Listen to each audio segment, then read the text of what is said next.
going on, everybody? Good morning, good afternoon, good evening. I'm Sean from How to RPG, where I stream every Saturday at 8 a.m. Central Time and talk about RPGs with help from friends in the chat. Thanks so much for joining me. Ryan, Harrigan, and VC, first arrivals. Very well done. Nice to see you guys. Am I coming in 5x5? It's been a long winter as Harrigan wakes up in the morning in Colorado. I am a little bit behind this morning, actually. Thanks, VC. Well, I'm doing what I tell everybody not to do is eat on microphone.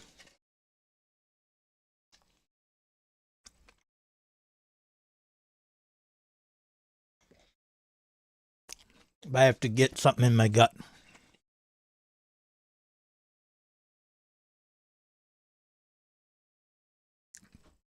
So, of course, this week on the docket, Kickstarters, new releases, what's the news, and let's talk a little bit about fan content policy. I'm glad you noticed, Ryan. I did smash my finger in my Jeep this morning, right at the tip. So,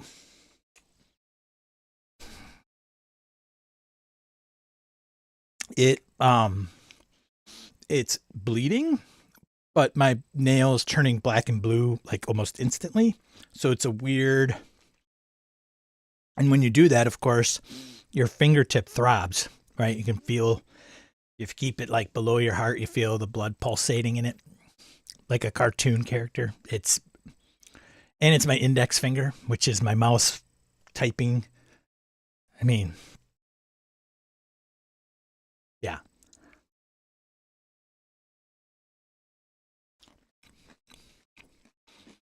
Good observation skills. Perception check is crushed.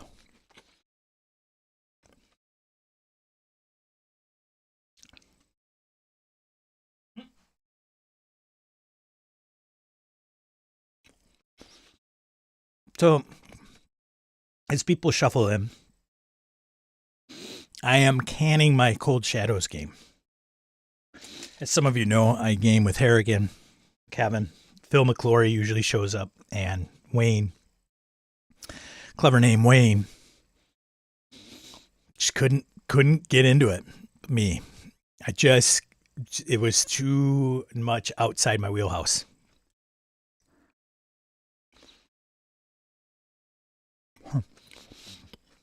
Yeah, that's what it was, Wayne. So, the wonderful group that I have says, hey, that's okay. If it's not in you, we could shelve it. Then the question is, what else are we going to play? Sean, are you going to game master? Should somebody else?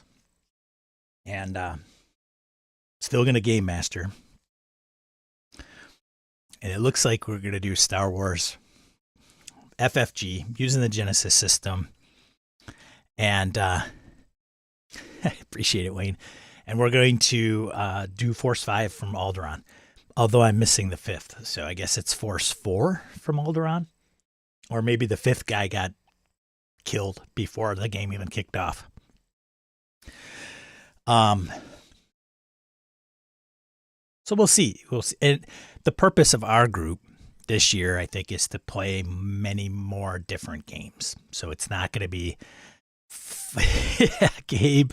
Yeah, indeed. It's to try out different games. So it's not going to be a long campaign. Of course, you never know, right? Like, do you really know? Because it could be the best game ever. And you never want it to end. So we'll see. Full circle to Star Wars, yeah.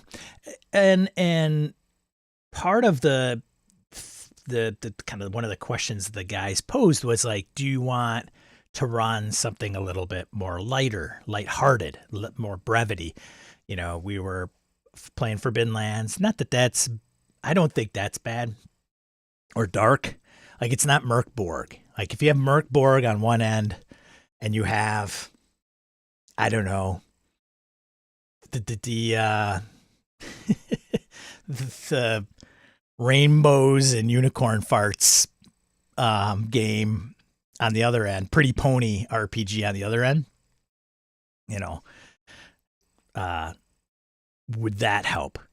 Also, one of the things like, I talked to the guys about this on Thursday was like, ever since I had COVID, I've had this kind of weird melancholy brain. The guys are like brain fog, and it could be only because to me, I always thought brain fog would be like just not be able to concentrate or forgetting things or something along those lines. But if you define brain fog as, I got all these books on RPGs and I'm really interested in the hobby and I want to read some of these or, look at the news and see what's going on. My brain was not there. Like it just isn't and hasn't been. So I don't know if it's just my mood. Like, am I on the verge of burnout? Which is not the case because I'm not burning out of anything. Like I'm not, I'm here and I want a game. And it's not like I've been running a game, which I think DM burnout might be more prevalent than player burnout. Not that there isn't player burnout. It's just more, I think, prevalent with GMs because they put so much work and effort into how they have to come to the table and be on every week or every couple weeks or month or 6 months, whatever you do it. So I don't think that's. So it's. I think I'm turning a corner, and I think Star Wars will probably get me out of that funk. Otherwise, I think the other game that was in seriously considered was going to be Alien, which you could see is like. So I think it's more out of do you want to get out of the nihilistic realm of RPGs, or do you want to have something a little bit lighter? And lighter could be like feng shui, and Night's Black Agents or something. Night's Black Agents could be dark, it's vampire-y or whatever. But I think the kind of angle, not only then not nihilistic, but having the players just kick ass, like go nuts. Pulp it was kind of a topic was a genre that was being considered because I mentioned wanting to do like Journey to the Center of the Earth or Hollow Earth or something pulpy, Doc Savage, Indiana Jones, whatever that looked like. So Star Wars. And my Star Wars is like my vision of Star Wars. I've always liked Andor and Rogue One. I think it's some of the best Star Wars that's out there. Sorry, original trilogy. And that's okay. Like, I think Star Wars fans have opinions. So I don't think your opinion is any better or worse than mine. But I appreciate those productions more. And it just shows a different angle of Star Wars. I think the struggle against the Empire in the first trilogy is very much space opera, which is great. That's fine. Everybody would, I think, probably agree that Star Wars is space opera.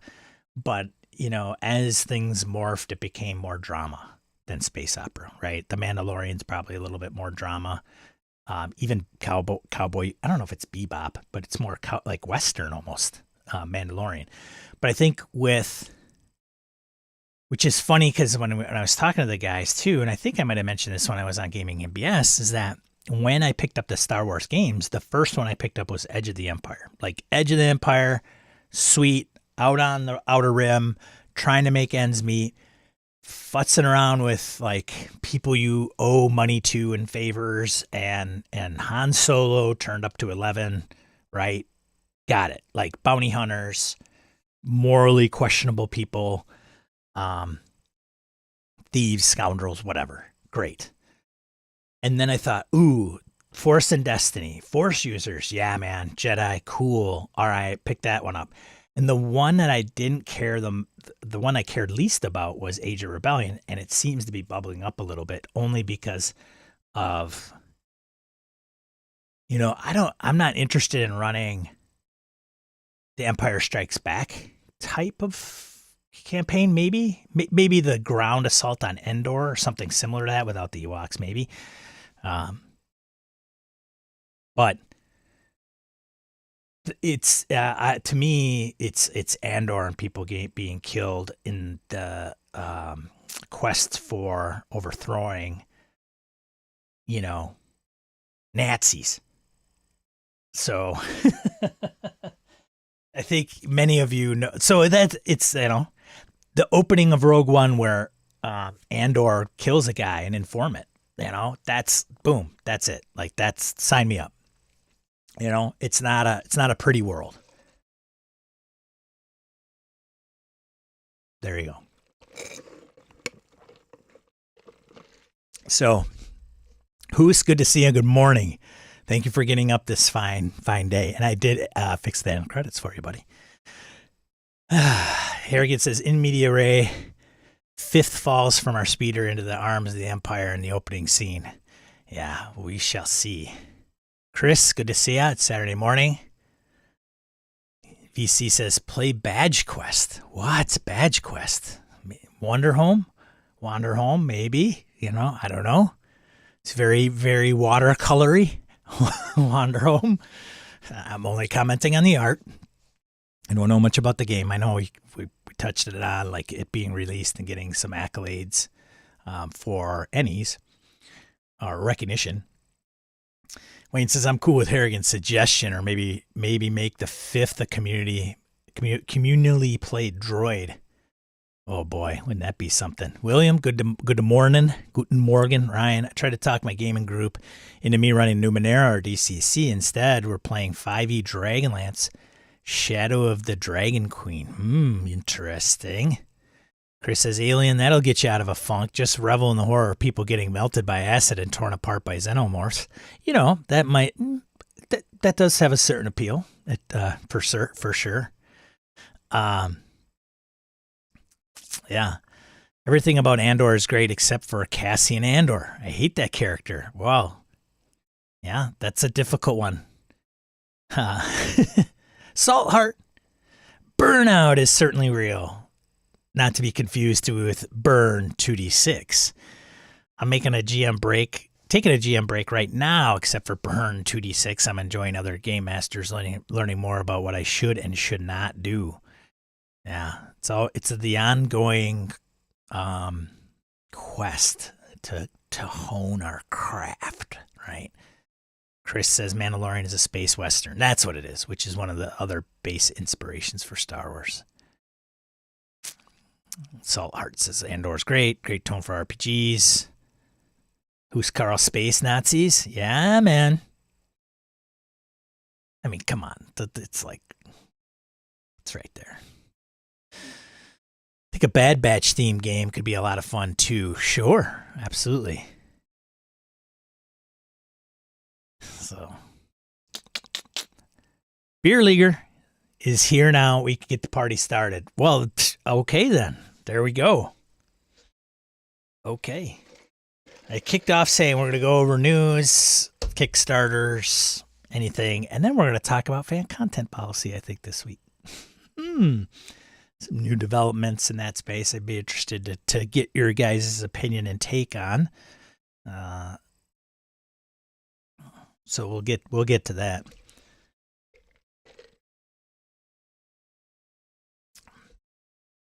Actually, we could start with that. Let me see if I got what I need. All right. Alrighty then.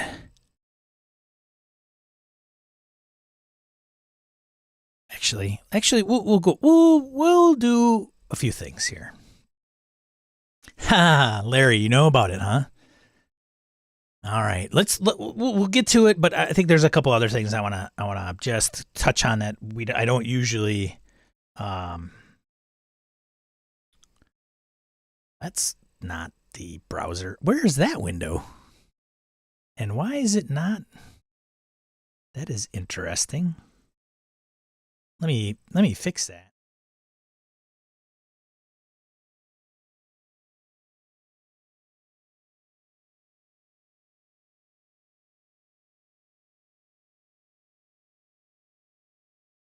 I didn't know I had two browser sources. My apologies.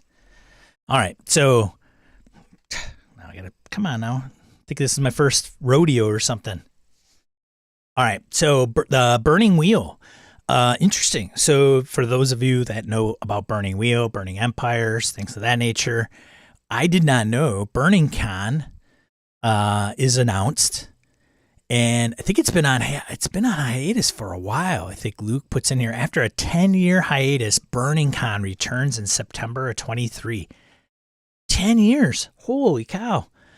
For those of you who missed the fun, Burning Con is a 3-day event at which we play games produced by Burning Wheel HQ, which includes Burning Wheel, Burning Empires, Mouse Guard, Free Market, Torchbearer, Inheritance and Miseries and Misfortunes. Inheritance and Miseries and Misfortunes. I would have chosen the Oxford comma in that situation. Anyways, so if you are a Burning Wheel fan or Burning Empires fan, Mouse Guard fan, anything from Burning Wheel, Luke Crane, and Thor Oswald. I lost track of Thor. I used to follow him on Twitter quite intensely. I think I'm even connected to him on LinkedIn, actually. And he did Torchbearer, I believe. So it's September 22nd to the 24th at a retreat center in upstate New York. Probably not too far from Mr. Chris Snezak and the Misdirected Mark guys. So, yep, both groups will have access. Let's see. It says both groups. I'm not sure what both groups are. Both groups will have access to a party on Friday night with the Burning Wheel HQ crew, talks with Luke and Thor on Saturday and Sunday mornings, and at least 5 4-hour slots RPGs on Saturday and Sunday. So go ahead and check that out. And then also, after years of writing and research, the 6th book of the Miss series, Miss and Misfortune series, Paris 1648, is completed at last and available for pre-order.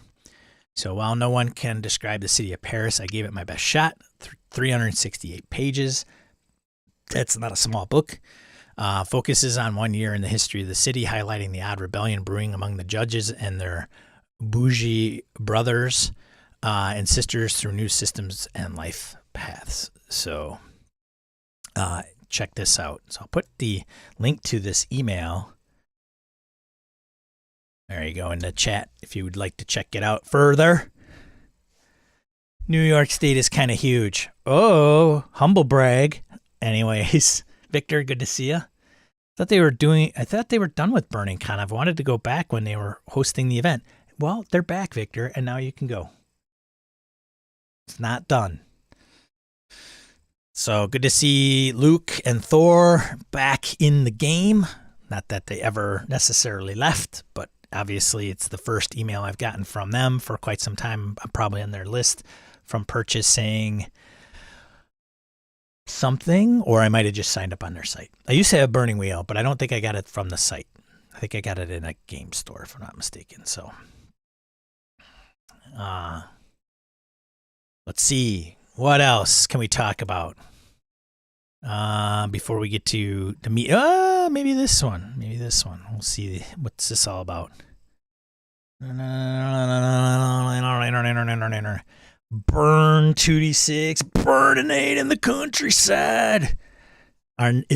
We have the PDFs. I have not looked at it. Hello, Salt Heart. This is the game produced by Salt Heart, aka Kevin. If you want to check it out, it's coming, right? I don't know if it's out to the public, but the backers have some of the details. Yep. So be on the lookout for opportunities to play in the next couple of weeks. What? There's no layout, no art. It's just raw. It should be Burn 2d6 raw. Just backers. Public end of June. Joe Swick, good morning to you. Good to see you. So, just wanted to put that out there. If you're a backer of Burn 2d6, if you're not a backer, I'm sure, speaking for Salt Heart, I'm sure it's going to be available for purchase on drive-through, things of that nature. Print on demand probably through that as well. So, thought I'd give you a little props there, Kev. Good job. Nice work. Things are moving along on that front. Let's see. Of course, why not? when you're doing the news, you have the ability to choose the news. So, of course, I'm a little biased, right? And everybody knows what I'm biased towards. I make no, I hide nothing. I hide nothing, folks. So, of course, The Walking Dead Kickstarter has kicked off. I am, hey, full disclosure, backer. It is at $440,000. So I predicted the first day, which probably would, first day, is that sun up to sundown local time zone, or is it literally 24 hours? Regardless, I predicted 300K first day. I think within 23 hours and 3/4 of an hour, or no, it was 23.25 hours. It was literally at like $315,000. So that's close. I think Mr. McClory had put down 400K. Came up a little short within the first day of 400K. But nonetheless, decent turnout, right? The goal was 23,700. And the reason it's a weird number is because it's converted from, what is the Swedish currency? Kroner. I did watch a little of the live stream that Doug did with a couple people. Bob, names escape me. And then the gentleman that heads up Free League, you think I'd know his name and his, kids' names. But, and there was a kind of a question answer from the chat, and they were talking about the game and what it's going to have to offer. And I think anybody who's played Free League based games, so specifically Tales from the Loop, Forbidden Lands, Alien, Basin, Mutant Year Zero, you're probably going to understand some of the components of those games dumped into Walking Dead, and it's just dependent upon how they tweak it a little bit. So there's probably going to be resource. There's going to be a resource piece, right? Yeah, are they going to use it where you use resource die, and if you roll a 2, you drop it a die type? Probably something very close. They have a base thing in Walking Dead. Is it going to be similar to building a stronghold or the the headquarters or castle that's in Vaesen, right?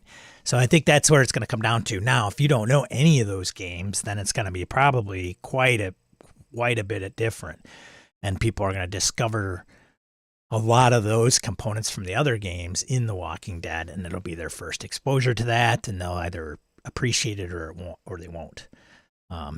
So I'm probably not going to be overly shocked at like, oh my God, this is so evolutionary. It's just, wow. I think it'll be interesting to see how those parts facilitate play and the feel of the Walking Dead universe and how they implement some of those components from, I think there's even a staple or similar to Tales from the Loop, right? Like you have in Tales from the Loop, if you haven't played it, you play a child, and as you don't die in Walking Dead, you probably will, but if you take conditions as you go, and in order to remove those conditions, you have a kind of I can't remember the name of it. You guys can help me out if you've played it. I know Angela Murray's played and run it quite a bit, but it's a person. I think maybe a person place thing, maybe. I don't know.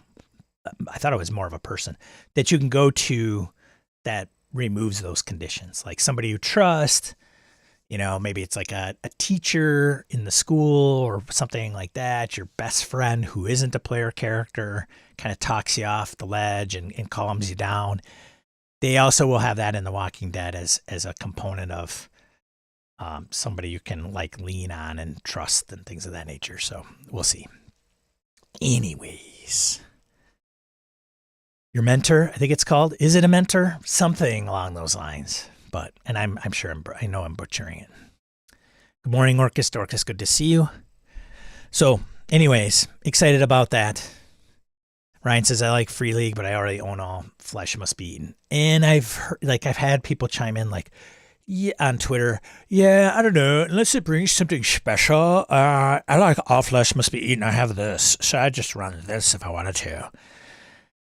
I don't know much about All Flesh Must Be Eaten. I know it's a zombie apocalyptic game that's been out for ages.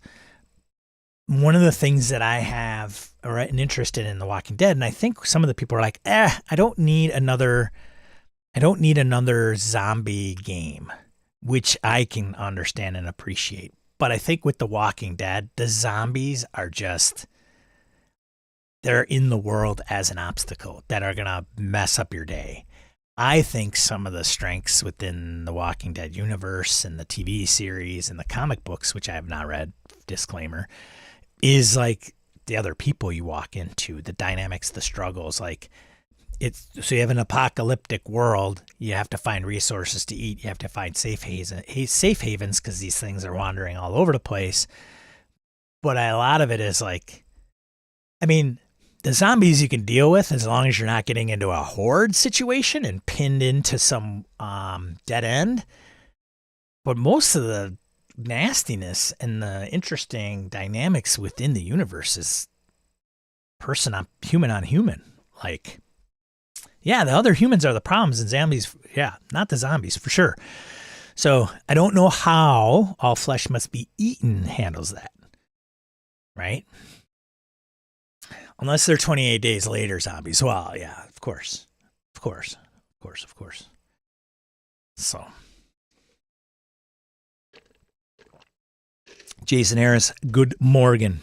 Guten Morgen. So there's The Walking Dead. What are you going to do?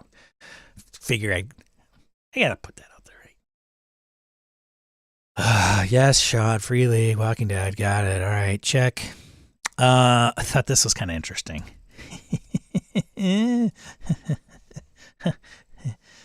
Diplomacy board game responsible for killing friendships is getting a new edition. What? I have never played Diplomacy. And if you've never played Diplomacy, but you've been a little bit in the gaming sphere, you probably have heard about it. And the thing you've heard about it, like you hear about Call of Cthulhu and how you go insane and die, well, Diplomacy is you play the game and then hate your friends.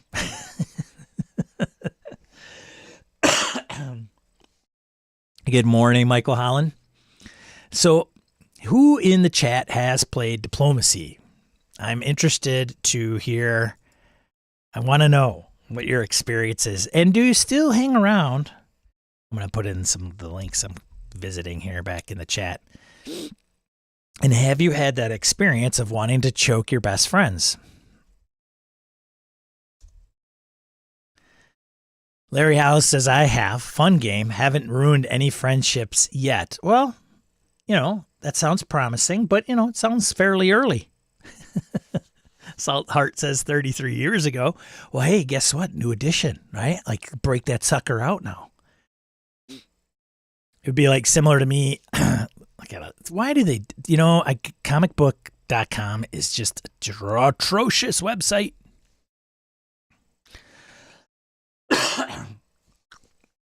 Excuse me. Played in high school, and yes, several fights, but still game together. Well, sometimes those conflicts can bring people together. Ryan says, yep. And I expect my friends to be backstabbing traitors. William Thorpe, good to see you. Once about 20 years ago. I was definitely salty when I got betrayed. But that was about it, he says. So yeah, an infamous board game, backstabbing, wooden meeples, along with quick start rules, so you could start wrecking friendships in the name of winning games a bit quicker. It was first published, I did not know this, first published in 1954. That involves players competing to control Europe at the turn of the 19th century. It involves two phases. Like, this is all new to me. I've never played it. Never. Just know it's like you play to kind of leverage your winning conditions, and you have to make agreements, and you have to break agreements, And that leads to like backstabbing traitors. So 2 phases of negotiation, a negotiation phase and a movement phase, with the latter phase occurring simultaneously among all players. Negotiation phase is critical to the game, as players can create alliances, are either publicly or in secret, and decide on a course of action. Of course, nothing said or agreed upon in the negotiation phase is binding, so a large part of the game is deciding who to trust and who to betray. Because of the scheming nature of diplomacy, the game has something of a reputation for being a friendship wrecker. Many a player has used their real-world connections against their competitors to come out on top, much to the chagrin or anger of other players. So, 70 years old. And they still have diplomacy tournaments. Numerous play-by-mail games. We did try to play by mail, but I don't think it was diplomacy proper. But I was definitely influenced by diplomacy. A friend of mine was running way back in the 80s. Before email. So Renegade Game Studios printing a number of the classic Hasbro games as part of a larger licensing deal. Among the games being published by Renegade as part of the deal is Axis and Allies, Heyo, and Acquire. The new edition of Diplomacy will be released August and will cost $45. Welcome back, Diplomacy. Everybody gonna go pick it up, run out there, pre-order. Let's get it. Morning, Phil. Morning, behind on the video feed. Walking Dead did 400K Canadian the first day, so also correct. Technicality, Phil, let's get on the same page. There is only $1 in the world, and that's the US dollar. Inspired by Ron Swanson.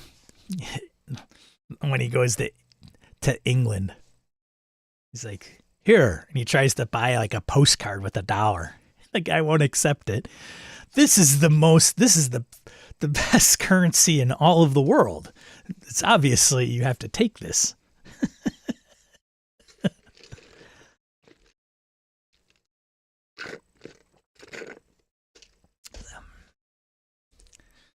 The revamp of the 1970s Dune board game by Gale Force 9 is a friendship killer too. Oh, look at that. Interesting. The more you know.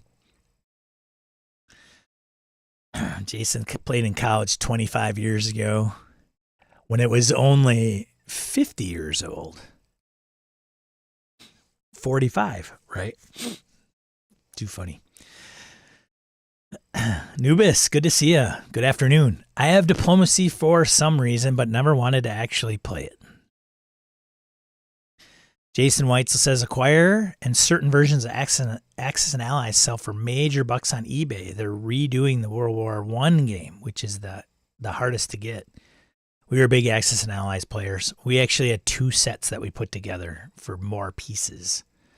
When I went to Gen Con, I don't think it was Axis and Allies, but it looked very similar to that. And the thing was like a 10-foot by 15-foot board. It was just huge. But it had a different name. It's a pretty cool game. I wanted to ooh, that looks neat. Young one. Never played Diplomacy, but I remember my teachers in high school talking about it a few times. Well, that would be for what? What is that? Not Honor Society. What is that? International. There's like a club that does that, right? That facilitates kind of like political relationships between each other. I don't remember what it's called in junior high or high school. Larry Hollis, 35, that's a steal. Destroy your friendships. $45. 45, Larry. The Doom board game, yes. Steve, so help me. If I say the spice must flow again, this game board is going to flow up the side of your head. Axis and Allies was the friend killer for me when we were kids. I have a buddy named Chad. He's not a role-playing gamer, but he loves historical board games. Like he Axis and Allies, like if you couldn't like meet or have like hey, what are you doing? I'm busy. But you say, hey, let's talk Axis and Allies. He's like, I'm all ears. And he was so competitive, like overly competitive, to the point. It was just, I never played much with him. Another friend of mine did, and it was always just it was always a point of contention between the two. Very, very snooty gaming.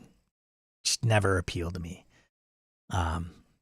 Because sore losers and have to wins are like, that usually ruins it for me. Ryan says, I used to own a table with the Axis and Allies map painted on it. Nice. Nice. Community had an episode where they had a model UN club. That's what it is. Model UN club. That's what it was. You're right, Ryan. That's what I was referring to. Model UN. Orcus Dorcas says it was also a parent killer. When we left it out on the table, my mom thought we were done and she put it away. Talking about Axis and Allies. Mom, what are you doing? What are you doing, Mom? We gotta eat. Get this crap off the table. But Mom, you couldn't take a picture of it because we didn't have, cameras in our phones or mobile phones back then. Can you imagine like trying to okay, let me write all this down so we can move the board? What a pain in the butt. Womp womp, Mom just doesn't understand. To the Fresh Prince song. Parents just don't understand. All right, what else do we got for things to talk about?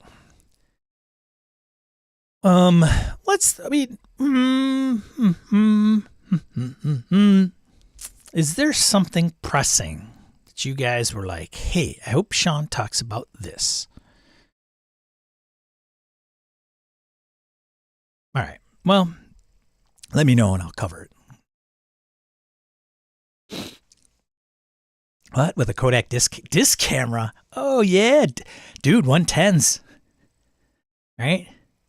110. Ugh. Oish. Polaroids, too. I guess a Polaroid, but man, Polaroids just would crop it's so small. You have to launch a few of those things, to get the details.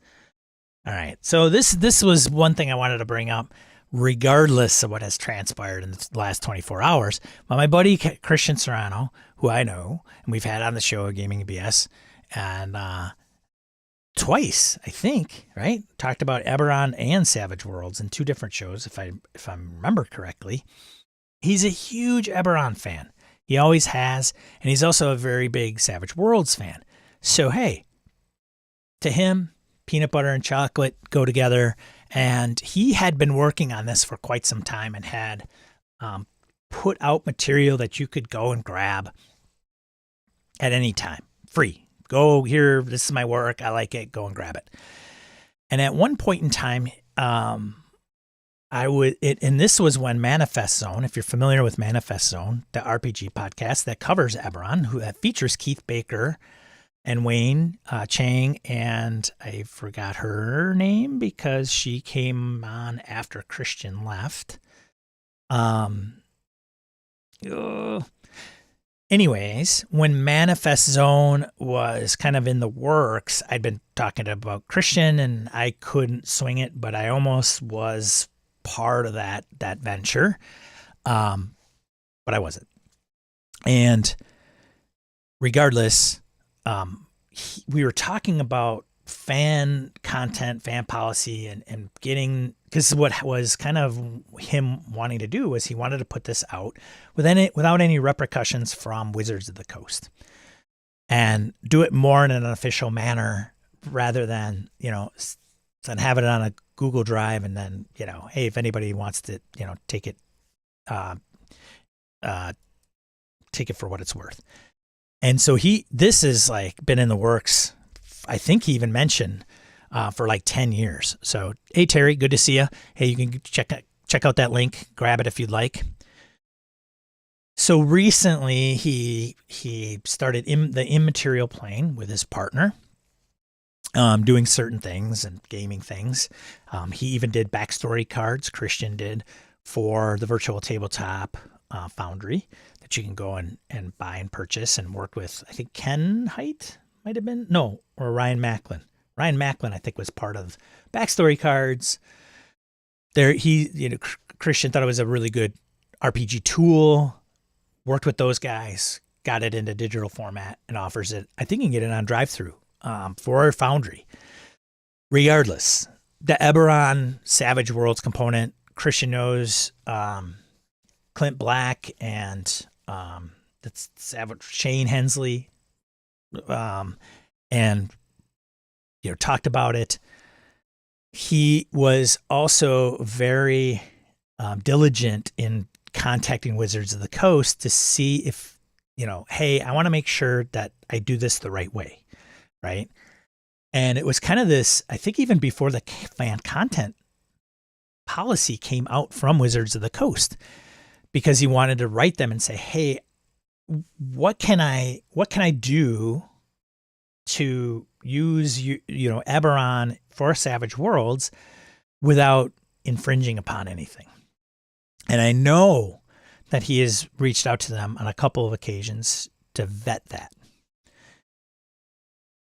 Fast forward, it's done, it's vetted, and there's a fan content policy that is publicly available to the masses and has been for a little while now, almost probably, I think it came out shortly after 5th edition, honestly, because I think there was some like, hey, we want fans to be able to create content for us, but, and we will give them stock art and all this other stuff, but we obviously have to have some limitations and explain what is allowed and what is not allowed. Because frankly, there was some, I won't name the person, but there's some controversy around this now. And I'll probably point out this individual, not that the main focus of the show, but or the subject matter. So Christian puts the immaterial plane, puts it on Twitter and says, hey, good news, we finally completed it, it's finished, here it is, and it's available for free. You just have to go here, blah blah blah blah blah. If you're a Savage Worlds fan and an Eberron fan, here you go. It's my love letter. I've worked on this for like over 10 years, blah, blah, blah, blah, blah, blah, blah. And he listed it on TTRPG as a product. And he said you can either donate money through the Immaterial Plane website for my efforts, making it very clear that he is not selling the product. Now, if somebody wants to get into semantics and say, well, Sean, that really sounds like he's selling the product, whatever. That's up to your interpretation. But the fact is you can get it for free, period, end of discussion. And putting it up on drive-thru, it was listed for like $9.99. And that was kind of it. I went on there. I supported the guy and I bought the thing. As a matter of fact, I had some store credit, honestly. And that was it. Well, come to find out, there was some kerfuffle around this whole ordeal that apparently hit some Discord, is my understanding. And an individual decided to go on to TTRPG and flag the product for a fan content policy, violation of intellectual property, whatever. And TTRPG is like, oh, what? What's this? Huh? What? We're busy doing this over here. What's going on? Oh, okay. Oh, yeah. Fan content? No, we can't put that on there. Sorry. And they pulled it. And it was kind of pointing out the logos and the trademarks and the copyright. And the person commented on there. And drive-thru was like, you got to pull that down. So Christian had seen the comment on drive-thru and said, hey, no, that's the logo I came up with. It's not violating any trademarks or copyright of, copyright I don't know if copyright was the word, but trademarks, logos of Wizards of the Coast. That's stuff I created. Just look at it. But the product got pulled, and he went to drive-thru and said, "Hey, what's up?" And drive-thru said, "Sorry, it's our policy that we don't allow things published under the fan content policy to be listed." And I don't know what that means. So I don't know any really more detail than that. Okay. Could he list it at free for $0 and that be allowed? I don't know. At this point, it's probably moot because they're probably not going to put it up there regardless of what happens because of this whole kerfuffle that's now occurring and played out last night online. Of course, this has made some people on the Savage Worlds or fans of Eberron fans of Immaterial Plane and the product, I guess is maybe a controversial term, said, "Hey," and so here's kind of the deal. I wonder if he could post it on Itch. I don't know. I talked to Christian very briefly. I'm like, "What's going on?" He's like, I'm not going to speak on Christian's behalf. But it's the whole way it was handled. It could have been better. Let's just say that. Let's see if I have a little bit more context, because you guys are probably like, "Okay, Sean, I'm following. I'm picking up what you're putting down, but where is this going? What is the controversy? What's the big deal?" And I'm trying to find where is the thread here. I thought I bookmarked it, but apparently, let me see if I can, maybe I got to refresh. Nope. Well, I will pull it up because I did reach out to this person to be on the stream. It was this morning, so I don't expect a reply to be on this morning, but I'm hoping to have him on next weekend or in the future. That's up, obviously entirely up to him. But because I wanted to get his take on this, because again, I thought it could have been handled better. Shocker, right? Oh, it's Twitter. Wow. So let's see.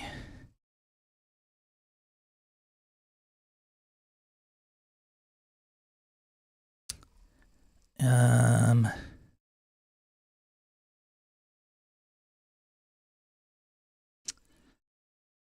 trying to grab the most that I can that's dealing with this.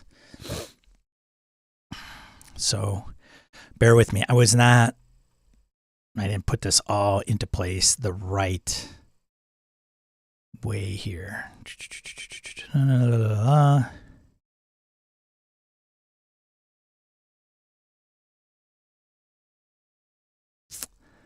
Here we go. So, Teos Abadiah, some of you might know him. He's got a decent following on Twitter, 6,000 followers. He's got a good blog. He's known as Alpha Stream on Twitter, and Chris knows him because he's been a host of the Misdirected Mark production of Not Down with D&D, Chris, right? It's a different show that he was co-hosting with Sean Merwin. And the last episode that was dropped was back in October. But Chris was a member of that show. Yeah, he hosts Mastering Dungeons, thank you, which is no longer part. Oh, I didn't realize it was no longer part of it. I know some of those episodes are still on Misdirected Mark's website. So I don't know if you've moved that or what the case is. Regardless, he saw, so Christian put out on Twitter and said, "Hey, Drive-Thru has informed me that they simply cannot host content." And I think this is kind of important, because there's the OGL fiasco that's going on and licensing and all this other stuff. And I think it's just more, the more you know, the better, right? And some of this affects some of us and some of it doesn't, right? But I think it does kind of affect some of us because it affects creators. And if it affects creators, it affects the products that we're able to buy or support. And that's why I wanted to bring this up. What's up, Laramie? So Christian, the Immaterial Plane Twitter account posted, TTRPG has informed me that they simply cannot host content published under the fan content policy. As such, I've decided to make the PDF of Eberron for Savage Worlds available for free. And what he is referring to is the dollar amount that he assigned to it on drive-through. And I believe in the content of that product, he said, if you're buying this, it's as a donation for my efforts. This is available for free on Google Drive, and here's the link. Now,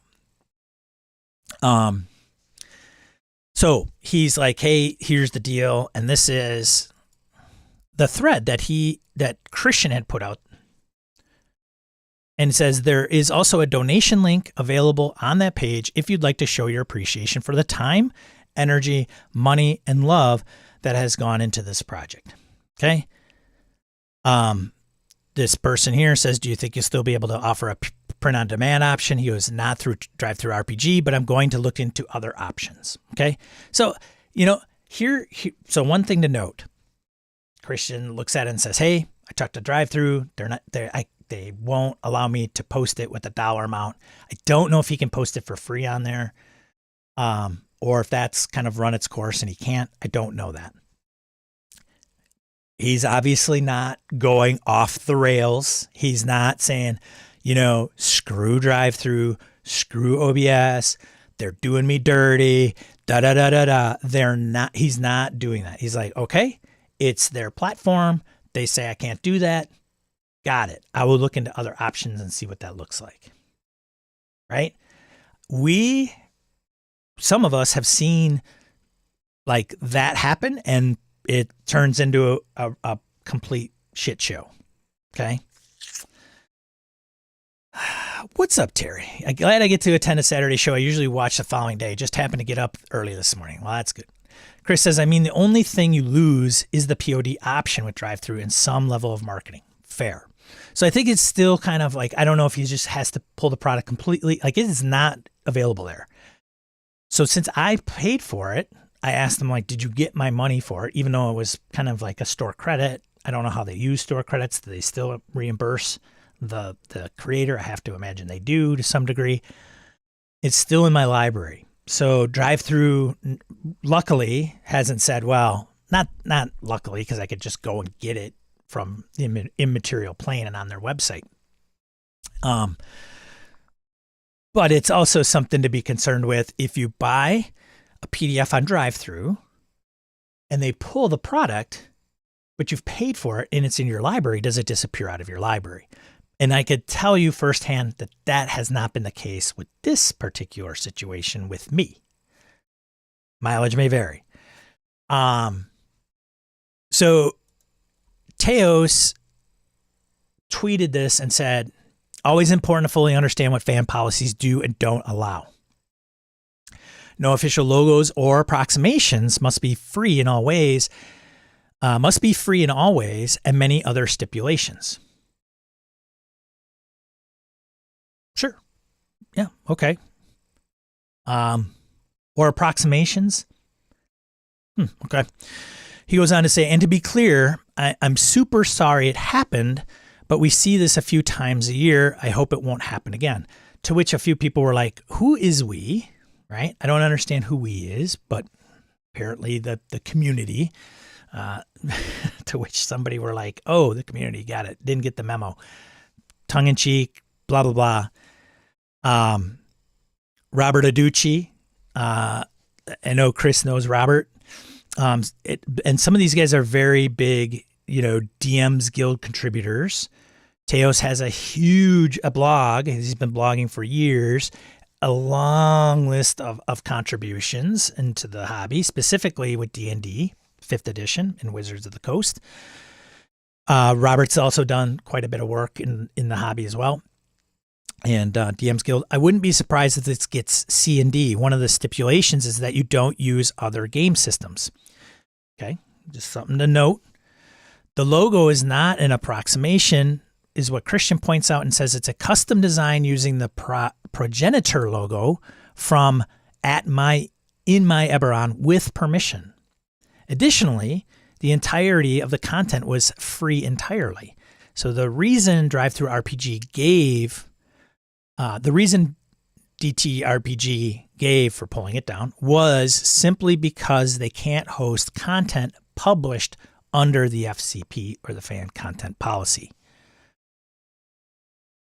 And of course, another individual chimes in, says, know what else is important? Not pretending to speak for a company when you aren't employed by them. You are not a spokes for Wizards D&D, and you're not privy to any conversations that took place on the product in question. You need to quit gatekeeping and issue a retraction. So I think this is where it starts to get a little bit muddy and a little over the top, because, and apparently Mr. Abadiah has had some feedback about, like, this isn't cool, this is gatekeeping, what you did was not acceptable, right? I did see a few people that are obvious fans of Eberron, fans of Savage Worlds, likes the work that the Immaterial Plane has put out, and voiced their disapproval at Mr. Abadiah's approach. It's not a good look, I gotta say. Like, so to give you context, Mr. Abadiah went to TTRPG, and he's the one that said, hey, drive-through, hey, look at this product. It's in violation of copyright and trademark and needs to be pulled. It wasn't Wizards of the Coast. He doesn't work, as far as I know, he's not an employee of Wizards of the Coast. And so it begs the question on, well, why? Why would you do that? Right?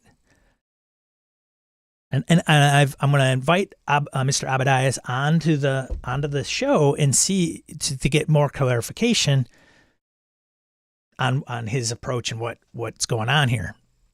So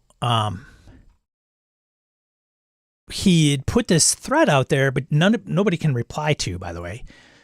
And it kind of stipulates what is going on in his head, and says fan policies from most companies require absolutely, and he's replying to a tweet here that I cannot access. I think he deleted.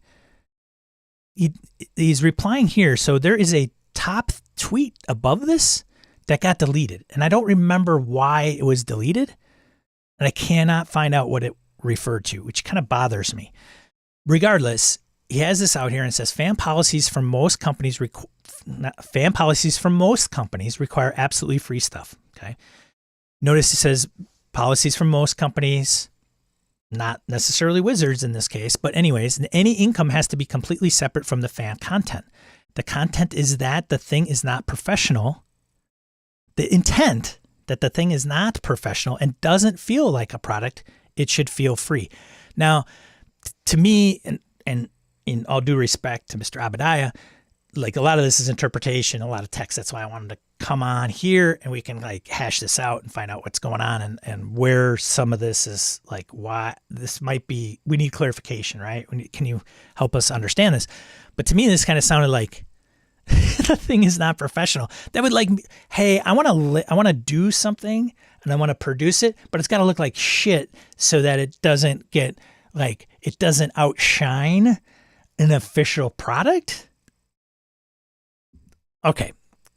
Oh, and maybe I'm misinterpreting that, but nonetheless, similarly, the WotC fan policy prohibits the use of trademarks and logos, in which case he's absolutely correct. This is because the intent is to avoid any confusion with any actual product they might make. You can't imitate a logo or use a trademark. I don't know about imitate a logo or you can't use a trademark, right? I think we can all agree on that. It shouldn't look or feel like a product. Again, I think what he's getting at is the whole purpose of copyright and trademark is to protect the consumer. because then you know that if somebody were to say, hey, I got this thing from the immaterial plane and it's Eberron and it's all this material. So, okay, it must be Wizards of the Coast. That the immaterial plane must be a part of Wizards of the Coast, right? That's what it's trying to prevent, because then Wizards would say, no. So please cease and desist that, remove it, because we don't want others to confuse your, I mean, you could put something really crappy in that material, right? That reflects poorly on Wizards of the Coast. And then, right, that's a kerfuffle. So that's kind of the purpose of some of this, trademark and copyright law comes into place. So, let's see, what else? Catching up with the chat quick before I get too far behind. Hi, Larry says, Christian is being incredibly gracious over the issue. A consummate professional, no question. No question. Everything he's posed, even going back to Mr. Abadiah, is like, hey, just so you know, right? Not like raging or what some people could get super ticked off. And, hey. So Phil says, exactly, why the hell does he need to police WotC fan policy? I shut up about being sorry. You're the guy that got it nuked. Right. Larry says it's hard to see other people's points of view when sat upon your high horse. That's why this isn't a good look. And I want to, again, the invite is out there, and I will probably hit him up during the week again if he doesn't reply. If he doesn't reply, that's fine. It's his prerogative. But I think it's only fair. This is how things are supposed to work. Let's talk about this. Okay, we'll get to that in a second here. So Chris says, Robert probably doesn't understand the situation, and Teos was pretty diplomatic and correct in the information he provided. And I would argue that he's not.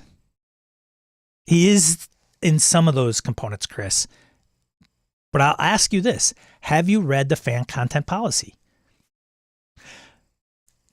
I pose this to you, Chris. Have you read the fan content policy right now? Not now, I'm getting there right now. But have you read it? What do you mean, which one? The Wizards of the Coast fan content policy. The one that's been out there, Because if you've read it, then you would say, I don't know. And then I would also ask, have you looked at the immaterial plane, Savage Worlds Eberron product that Christian put out? That's the difference here, right? Because if you haven't, where is all this coming from? That's the beef I have. Maybe you should download the product, look at it, read the fan content policy, and then go, oh, I see how this is, oh yeah. Mr. Abadai is absolutely absolutely in line. But I don't think that's the case. It fits inside the WotC one, but not the drive-through one. Absolutely. And I don't think there's any question about that. Like Christian himself has said, hey, I talked to drive-through. They don't allow fan content policy or fan content created stuff to be on their platform. Sure, remove it. The policing piece about it, I don't know, like is that my responsibility as a consumer to report that stuff? Maybe. Is it infringing upon something else that we're not aware of? Like, I guess where is the responsibility of another creator to police a company's content policy on a third-party website? Like, I don't know. I'm a little confused there.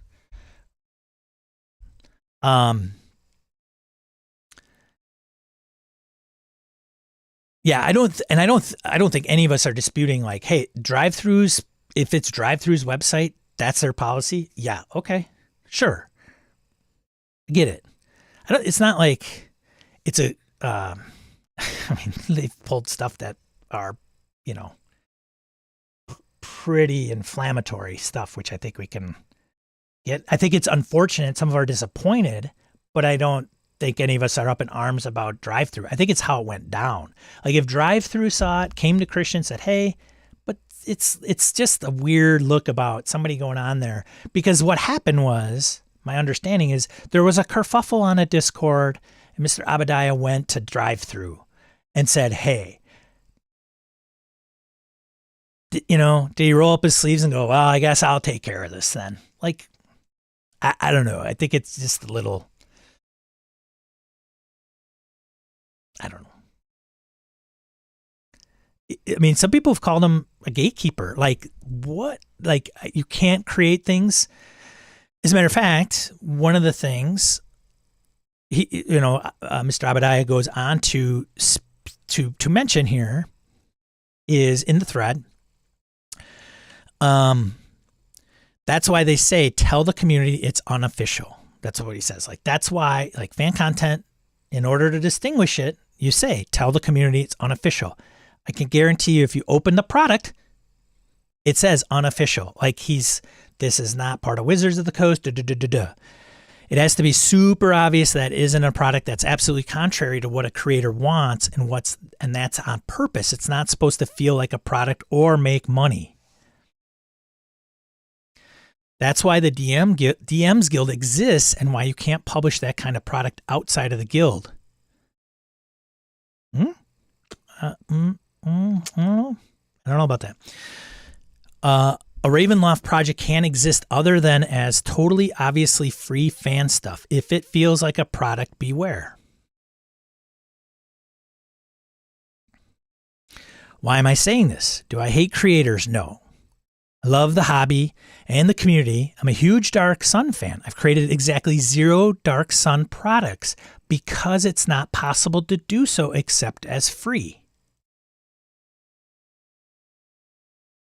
But Mr. Abadiah, you can take donations.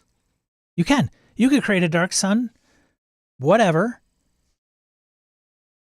as long as it follows the fan content policy, which you can take donations for. As a matter of fact, what I would have done if I was Mr. Abadiah is I would have said, hey, this is pretty interesting. Kudos on working your ass off for the last 10 years to get this out the door. Unfortunately, I saw a drive-through take it down because it violated fan content policy. I'm a big Dark Sun fan, so I'm interested on how you achieve that. As a matter of fact, he's got connections at Wizards. It'd probably be even easier for him to connect with somebody there to better understand how to do this, because that's what Christian did.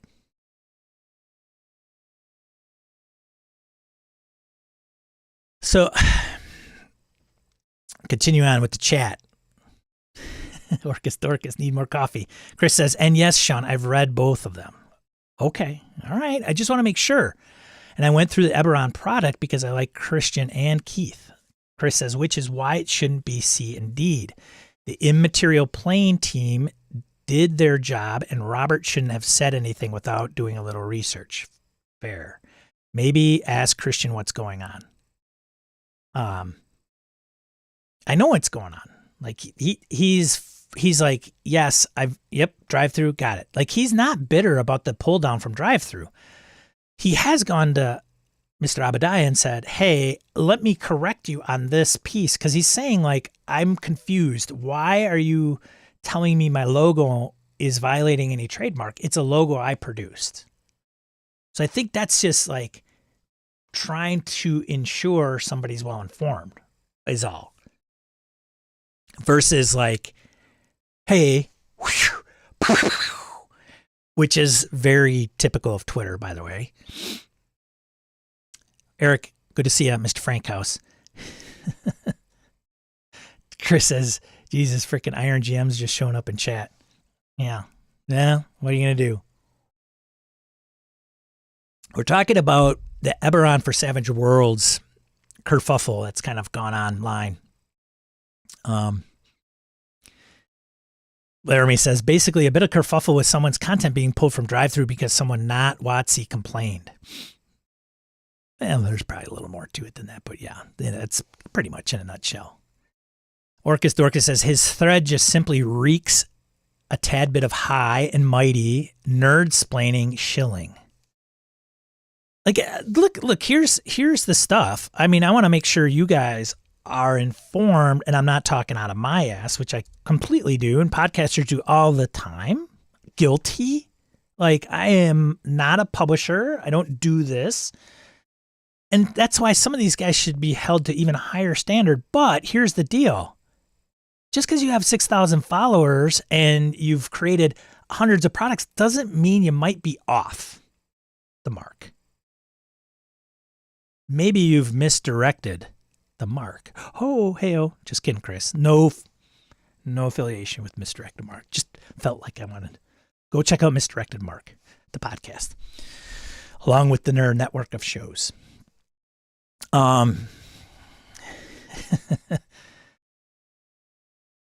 Laramie says, never heard nerd-splaining, Orcus, using that. I know this chat topic. Chris says, no, Robert should have asked Christian what was going on. Oh, I gotcha. Gotcha. That's why this. So here's the thing. I even tweeted and said, here's the fan content policy. It's unfortunately Mr. Abadiah didn't read this. Go pull the product down from Google Drive for free, look it over, and comment on it and say, hey, or even reach out to Christian and say, hey, I'm curious on how you did this. How are you getting away with this? Because I'm confused. But here's what's the risk is. WotC, it's a kerfuffle. It gets a lot of drama online, thanks to probably yours truly, and assorted others, and then the whole product gets C&D'd because WotC doesn't want to deal with it. As a matter of fact, it's even in their fan content policy. Don't get us lawyers. We don't want to get lawyers involved. If it gets to that, then we just don't want to deal with it. And I think what they're referring to is Christian putting it out, or of somebody putting something out and then wanting lawyers involved, like, you know, the new TSR fiasco. But I don't think that's the case. But it could now just, and here's the other thing. How does Mr. Abadiah know if Mr. Serrano and the Immaterial Plane didn't get express written permission to put it out there? Other than downloading it and seeing it, that it's like not official product. But Wizards of the Coast has free reign to say, you know what, Chris Sneezak, we love what you guys do at Encoded Designs. If you want to put out this Dark Sun, Mr. Abadiah, if you want to put out a Dark Sun product, we will grant you authorization. And they can actually do that. We will, drop a contract. Right. Drop a contract and say, here you go. Here. And frankly, they could do it without a contract, but you'd be a fool to do it without one, right? Because they just say, we didn't have a contract, and they'd pull the rug out from under you. But yes, a contract would make sense. We're giving you express written permission to use everything. Dark Sun, go nuts. Did anybody know that? For sure. Christian's never made that claim, which he doesn't. He's like, but he did say, I've reached out to them twice on 2 occasions.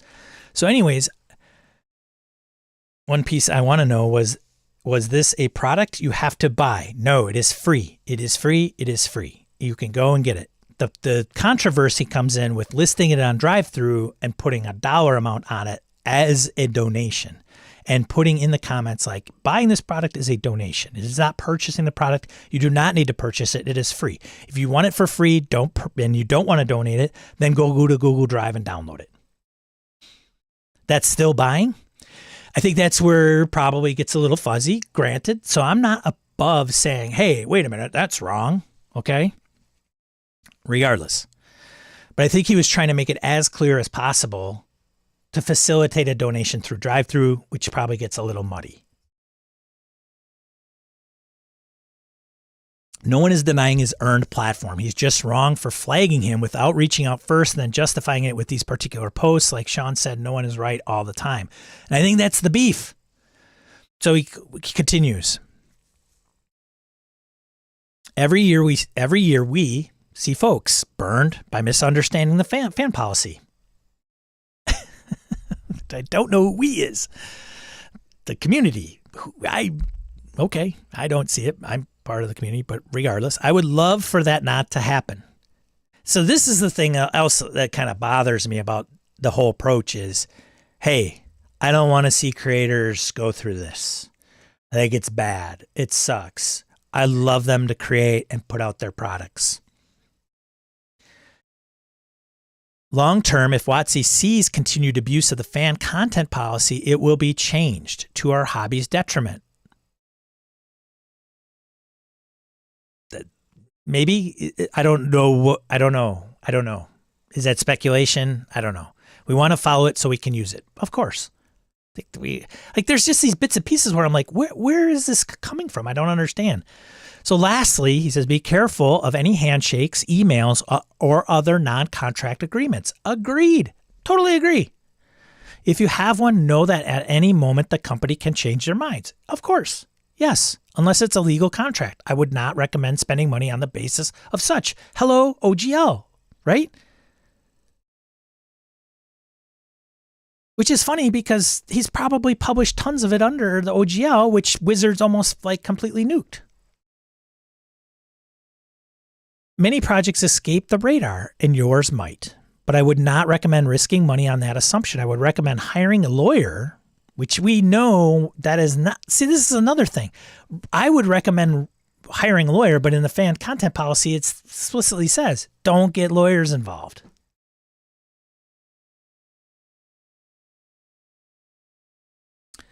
But I would not recommend risking money on the assumption. Of course, I would recommend hiring a lawyer unless you are willing and ready to lose all your investment and see your creation taken down or stripped of problems. I am very sorry when these events happen. I have great compassion for creators. I would love to see fewer fan policy projects end up in this situation.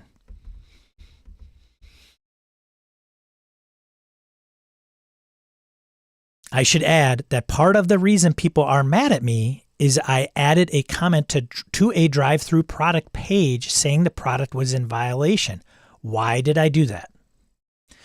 Because it isn't fair to creators abiding by the fan policy. The fan policy is for fans, not products.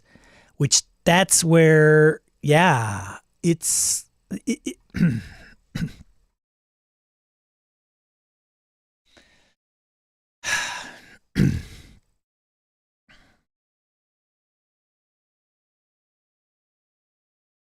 Dude, you can't talk out both sides of your ass. You can't. He should have left I'm very sorry when these events happen. I have great compassion for creators. He should have just left that out.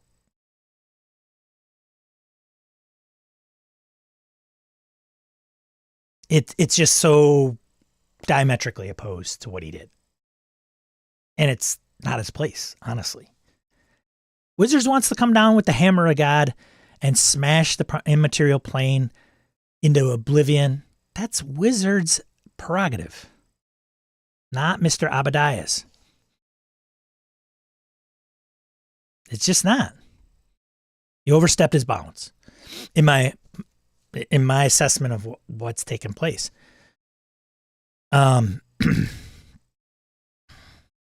And because it isn't fair to creators abiding by the fan policy. The fan policy is for fans, not products. So it seems that whole thing seems, that's where people are going to go, that's gatekeeping. And that's why some people have said that that's gatekeeping. Like it's for Savage Worlds. It's not for Wizards of the Coast, DMs Guild. I don't know, man.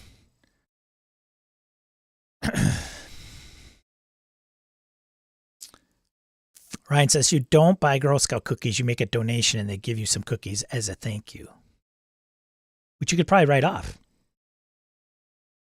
What Orcus said is correct. Harrigan says, I agree with Eric and Chris. Shitty to call it out the way he did, but... Hire a lawyer? No. Ask GPT-4. Get out of here. This guy. Wayne says, my guess is that Teos did not realize that Christian was a pro. He thought he was spraining to a mere fan. I agree that Teos is coming off as being too preachy. There should have been a point of contact behind the scene first to check your own boxes. That's my point in all this. It was just handled inappropriately. Let me rephrase that. It could have been handled better. Orcus says, Matt Colville is guilty of this all the time. You tend to lose a bit of perspective when you reach a certain elevation of notoriety in this hobby. Wayne says, I agree, Orcus. Eric says, this is a small industry and not a rich one. Never start from the point of attack versus talking behind the scene first. For example, I'm bringing this up just for like, hey, am I getting messy? Maybe. But I think it's worth a conversation. And that's why I reached out to Teos, Mr. Abadai. I did. I reached out and said, hey, I do a stream every Saturday morning. I want to talk to you about this kerfuffle about fan content policy. So if he's like, yeah, sure, I'll come on, then we'll have him on next week. If it's 15 minutes, 30 minutes, whatever, and let's get down to brass tacks and say, hey, let's talk about this.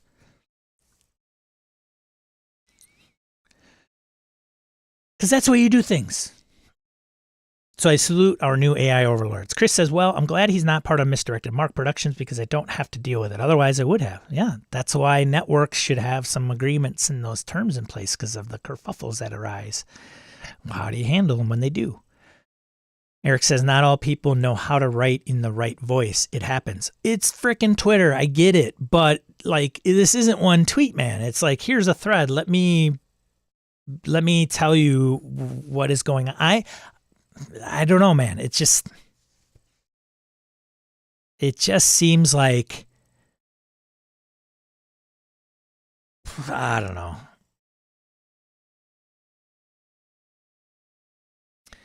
I like Teos too. Fun to talk to. Always promoting being positive. Yeah, he just didn't have to do it. Just do your thing. Like, do your own thing. Somebody started a negative stance yet wants something. Yeah, the people, says Eric. Chris says the people up on Black Flag are ridiculous. Give it some breathing room until we see it a bit more of the forest. Yeah.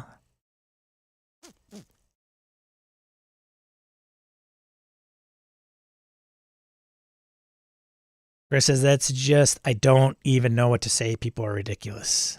Eric says, yeah, been a lot. Been a riot. Some of it was downright right hilarious. Trust me, over 4,009 messages for Black Flag. Jeez. I wonder if this Teos thing is going to mess with the Forge of Foes Kickstarter. I think it'll run under the radar. I don't, it just seems a little like, why wouldn't you want something Eberron to cross over into something else? And especially, so here's the deal, because we haven't gotten to the bottom of this yet, really. So he continues, IP has value. That's why the DM's Guild is used. A creator gets more sales by saying their product is for Ravenloft or Eberron or FR. That's valuable. You can't do that through the fan policy. Of course you can't, because you can't sell it.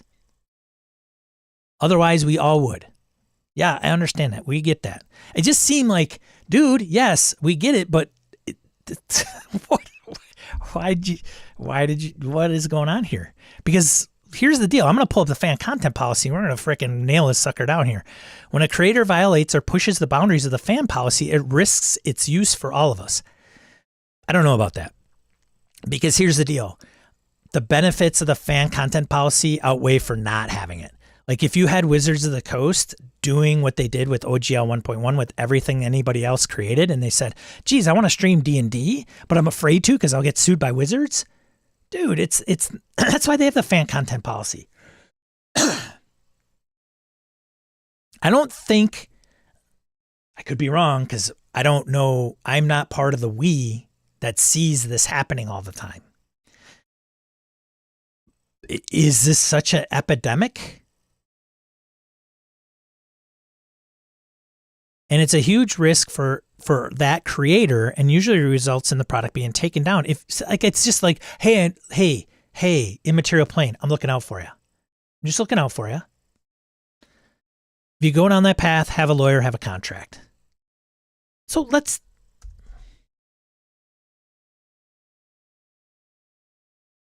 look at the fan policy, shall we? Because some of us don't know what that looks like. And rightfully so, because some of us don't create under the fan content policy. Not sure why it's loading like garbage.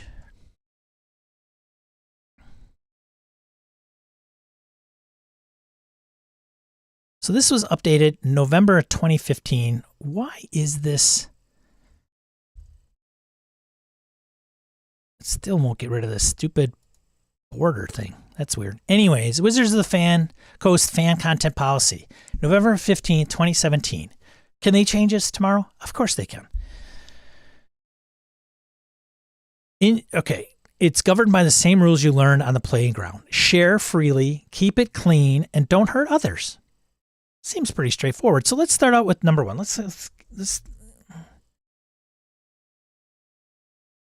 So one word, free, F-R-E-E. You can use Wizards IP, except for the restrictions enlisted in number 3, to make fan content that you share with the community for free. Free means free. So it's free. It's free. It's free. Can we agree that it's free? Well, I don't know, Sean. I was listening on TTRPG for $9.99. Yes, but it's in the notes below. So maybe that doesn't, you can't require payments. It's not required. Surveys, downloads. Can't require payments, surveys, downloads, subscriptions, or email registration to access your fan content. No, it's on a Google Drive. Go and get it. You can't sell. Look, a lot of this is going to make sense. Everybody, all of us are going to be like, yep. Yeah, no, we get it. That's their content. No argument. You can't sell or license your fan content to any third parties or any type of compensation. Sell or license. No selling, no license. Your fan content must be free for others, including Wizards. Yep. To view, access, share, and use without paying you anything, obtaining your approval, or giving you credit. Wizards could literally take this material, put it on their website, and say, look, this is for you. Go ahead, go nuts. It's ours.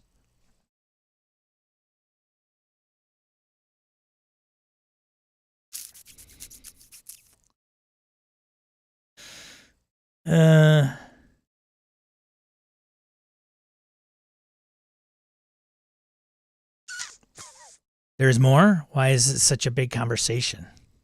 Because I think it's like a weird policing of the fan content policy from somebody that's not part of Wizards. The whole conversation seems like it was handled poorly and then turned into a big defensive stance versus letting it go. Oh, for sure. Double down even. Ryan says, I think the solution for this would have been have a $0 option and a $99 option on the DT page. Maybe. It would have made it maybe clear for sure, Ryan. But regardless, it's off drive-through. It's not that big a deal. I think it's just more of this other stuff that's kind of details. Orcus says he reminds me of that kid who reminded the tired teacher that there was supposed to be a quiz today, corrected their mistake during their lesson, and they forgot to assign homework before class ended. Who says, why do we care much about WizBro? Because this could happen to anybody if they have a fan content. Look, here's the thing when I talk about D&D, OGL, and Wizards. It's not about Wizards and D&D and OGL. It's about the hobby in the industry because a lot of them follow the path of Wizards. A lot of them are modeling their business after them. A lot of them sell similar products. So I think there's always a chance that that's going to glean over into some other place. That's all. Harrigan says, I know next to nothing about all this. Don't know who Teos is. Didn't see it happen in real time. But don't we also have to look at the PEG language as well? Yeah, he's vetted this with Shane too.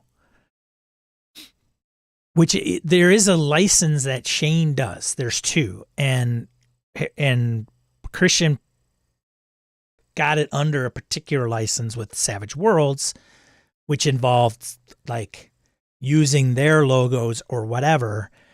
I can't remember, but I think it has to fall under it has to be free, which it has to be anyway. But fan content, you can, however, subsidize your fan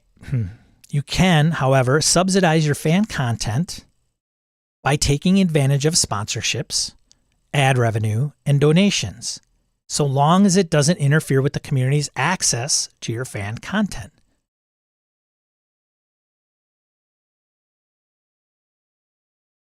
Tell the community it's unofficial. Make it clear that your fan content is not endorsed, sponsored by Wizards, i.e. unofficial, which it is. Please include a note with your fan content explaining that.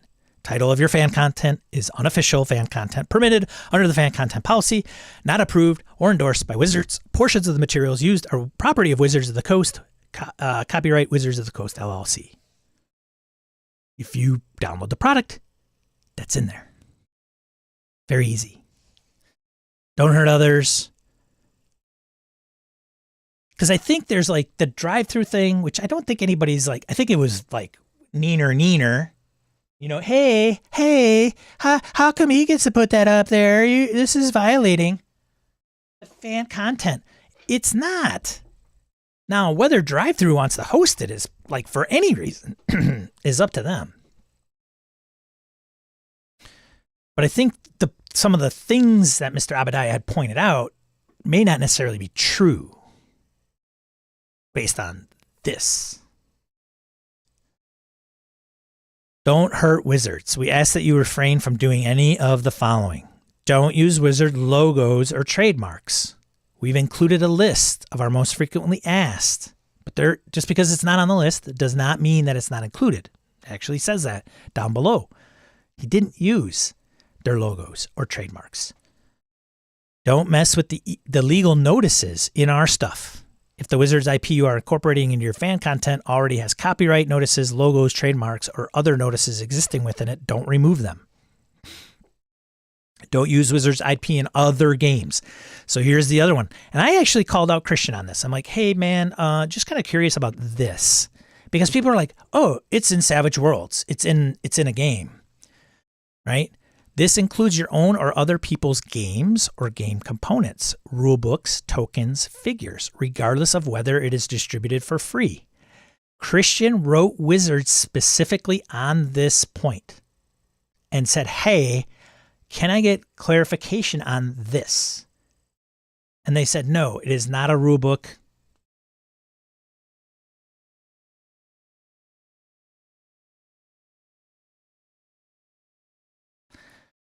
Don't use Wizards video or music on your fan content. We're not talking about music or video. Keep in mind, ladies and gentlemen, if you stream for a game, there's a fine line. There's got to be, we're on Delta Green. I record it. Eric Frankhouse runs tons of games online. Is he abiding by the fan content policy? Could somebody come and say, hey, Eric, what are you running now? Eric's running Blade Runner. Freely comes along and says, hey, man, you're putting stuff out on Blade Runner and going through our adventure, and like anybody can take that information. That's a no-no. Would it be wise for Freely to do that? Probably not. Is there a fan content policy that says, hey, no, you can do that? I don't know. Dragonlance, you're right. Forgot. Because you know why you get to do that? Fan content policy. No bad stuff. We have the right to stop or restrict your use of Wizards IP at any time for any reason or no reason, including when we think you use it, when your use is inappropriate, offensive, damaging, or disparaging. And we'll make that call in our sole discretion. If this happens, you must immediately take down your fan content or face the Demogorgon. Yep. Yeah, totally get it. This isn't OGL shit. This is fan content policy, and they could do whatever they want because it's their stuff. No question. They could just say, we don't like the way you look, or we don't like the way you smell, or we don't like you tweeting online, so we're going to remove it. It's done, finished. We don't like you streaming. We don't, it could be any reason they want. For anybody. Practice safe sponsorship. We understand that great fan content can sometimes require special equipment, video, podcast, prop fabrication. We are okay with you using third-party sponsors to subsidize costs if you follow a few rules. Don't use a sponsor that would be harmful to Wizards. Please don't promote our competitors or endorse inappropriate or offensive sponsors. Yeah, that might be a weasel, right? It might be dirty. Make it clear, verbally or virtually, that they are acting as a sponsor only. Keep any shoutouts, mentions, and credits to a reasonable length, and do not associate Wizards with your sponsor in any way. Follow the law of the land. If you're fan content, you so are responsible for ensuring that your creations don't violate the laws of your region, country, plane, or dimension. If there's a conflict between anything in this policy and Wizards, and the Wizards' terms win. These agreements include important legal matters, such as liability, indemnification, dispute resolution, so please review them carefully. One last thing, don't pull us into any legal battles. Our lawyers are busy enough. If Wizards of the Coast, our partners, affiliates, or employees get hit with any legal claims, fees, or expenses related to your fan content, you're responsible for paying all our costs, including attorney's fees and any resulting judgment or settlement. And then, of course, it's the FAQ. What is this kind of stuff does fan content cover? Pretty much anything you create based on or incorporating RP, fan content includes fan art, videos, podcasts, blogs, websites, streaming content, tattoos, altars to your cleric's deity, etc. The key is that your creation. It is your creation. It should go without saying, but fan content does not include verbatim copying and reposting of Wizards IP, regardless of whether that content is distributed for free. So what exactly is Wizards IP? Cards, creatures, books, games, gameplay, pictures, stories, logos, animation, artwork, plots, location, histories, characters, graphics, files, and other materials published by Wizards of the Coast. Now keep in mind, when I go to the product, it's like this, it's just like mechanics, right? All the you have to have Eberron books to make sense of what Christian put out. Can I use all Wizards IP? No. Can I create a fan page? Yes. And use Wizards art. Just follow the policy above. I'm using art on my fan page that includes one of the above trademarks and logos. Should I remove it? No. If you're incorporating your fan content already has logos or trademarks existing with it, don't remove them. You can use those in your fan content as long as they aren't changed in any way.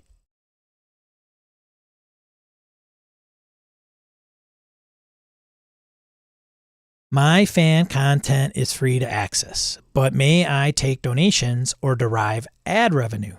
Yes. Yep. We know you put lots of time and energy into your fan content and are okay with you recouping some of that investment in the form of donations on sites like Patreon or ad click revenue on sites like Twitch and YouTube, so long as it follows this policy and doesn't interfere with the community's access to your fan content. You said I can't license my content to third parties for money. Aren't partner programs like YouTube and Twitch? It's a whole ball game. Does this mean I can get a beholder eyelid tattoo? Yes, it does. Maybe. How does this policy affect other content policies like D&D DM Guild? May I include my fan content in my artistic portfolio? So long as you're not selling it and you make it clear that your work is not affiliated with or used by Wizards of the Coast. May I sell my fan content? No. May I put a logo on a t-shirt or a hat? No.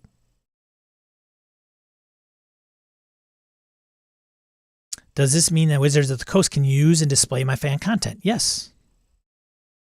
Can I tag and share with Wizards of the Coast my fan content? Yes. What constitutes inappropriate, offensive, damaging, or disparaging? Anything that might reflect poorly on Wizards or hurt our fans. In short, we ask that you keep your fan content focused on our games and away from overtly controversial topics. Keep it relatively clean. Kids play this game, and absolutely no racist, sexist, homophobic, transphobic, ableist, ageist, or any other offensive content. I can assure you that is not the immaterial plane, but I don't think that's in question here.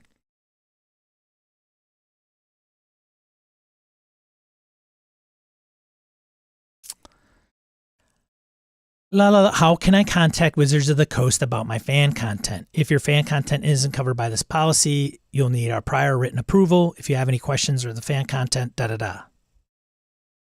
So there you go. And then I could pull up the product and go through all that and see if it aligns with all this. But I don't want to bore you to death. It's just sucky that it's just this. This just sucks. So it's removed. Okay, no big deal. I just think, like, hey,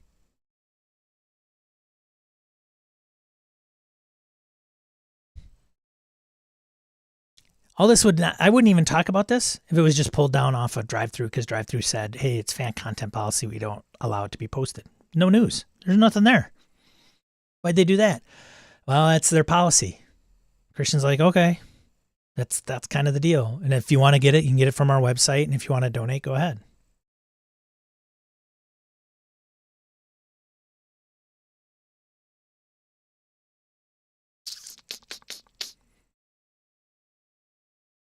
Terrence is stupid. So how can I find this ever on Savage Worlds thing?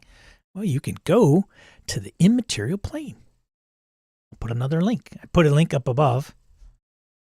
So we'll see if Mr. Abadiah wants to be on the show next week to kind of talk about this. I don't think a lot of what he says is way off the mark. I really don't. I know he has a good intention. I have to think he has a good intention. Of course. It's just strange when you're like, I have really good intentions, but I'm going to go to drive-through and go, hey, this guy is pulling a fast one. You know, you need to pull his shit.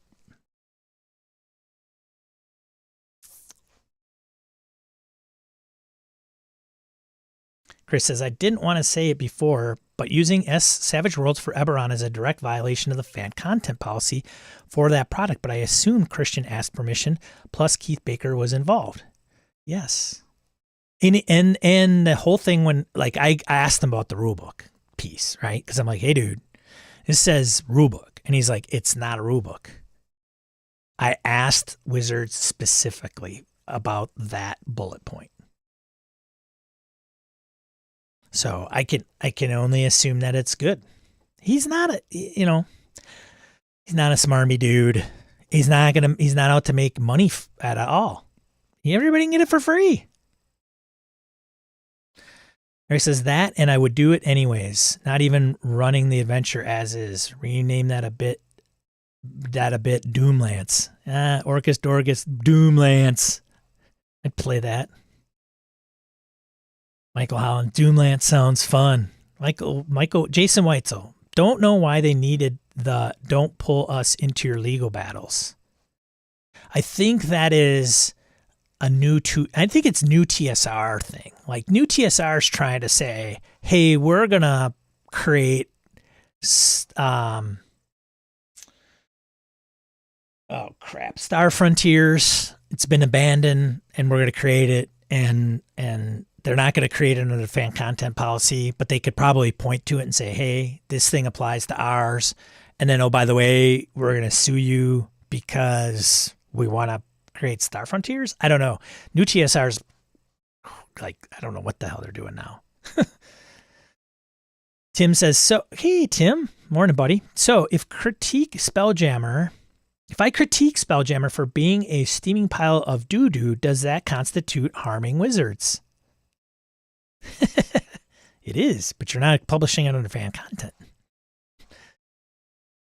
Then it starts to get into like opinion pieces, right? Like review, like Jason says, peace, I hear them, but that's their problem. Hello, Kelly. Orcus Dorcas, no, because the new Spelljammer qualifies as self-harm by Wizards. Hey-oh, boom, boom.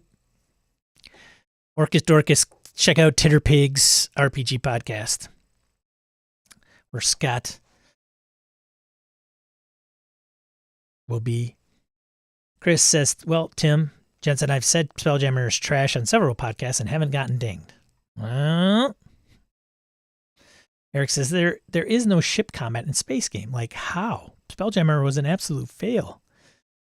Talk about something fun. I'm sorry, I had to get that out there because, like I said, if you like, you could create like Gabe. I know he was in the chat room, but Gabe could do his Conan and say Modifius has a fan content policy. I don't know if they do. And it falls under that.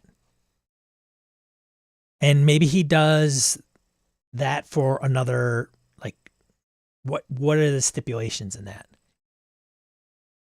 And frankly, it's kind of like, hey, I don't know. Terrence is stupid, thank you. Hey, Terrence. You're not stupid. Stop doing that. Terry, being a big Spelljammer fan, I would have to agree that WotC's attempt was a huge fail. The only good thing was the brow fold out map. Sorry it didn't work out better for you, Terry. And I mean that sincerely, not sarcastically. Like, it's a bummer if you have like, oh, I'm so psyched for this, and then it's like, oh, that sucks. A letdown. Larry says the act of reporting Eberron for Savage Worlds isn't the issue. It's what came afterwards is the problem. Yeah. It's just unfortunate all the way around. What else we got? We got some time. Let's get into something lighter. What's going on in the other industry?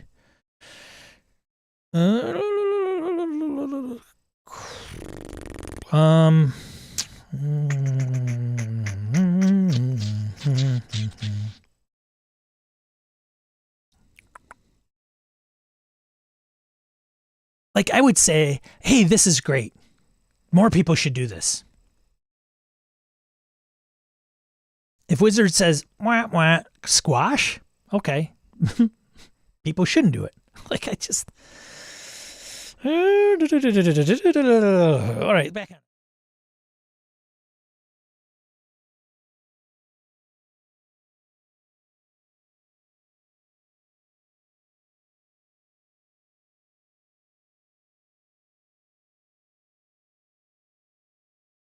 Hit the wrong button. Here's the thing, though.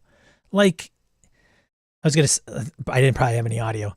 Chris says, I just like the discussion has boiled down to, it's not what you said, it's how you said it. Which is true, but when you got like 6,000 followers on Twitter, and you're kind of like, I don't know, a spokesperson for like D&D, I guess, self-proclaimed, you've got a little, like, I think some influencers or people with huge followings have a little responsibility to kind of, I don't know, Mr. Abadiah, I'm sure, like, look, Chris, you know him. I'm sure he's got good intentions. I just, like, the thing is, I think that the thing is he has to be concerned or cautious of is that people are going to, like, I saw a guy, I could search for it. He's, you know, who are you, dude? He's like, I think he has a movie podcast, and he goes, Teos is absolutely freaking on the mark. Oh, what are you talking about? I can't create my Batman fan movie at TIFF, which is the Toronto International Film Festival. What the hell? Duh. And it's like, no shit, man. Of course you can't do that. Well, dumbass, it's not the same. So then what happens is he goes into that brain mentality and he gets whooped up into this whole thing. And it's like, no, dude, it's apples and oranges. It's not the same.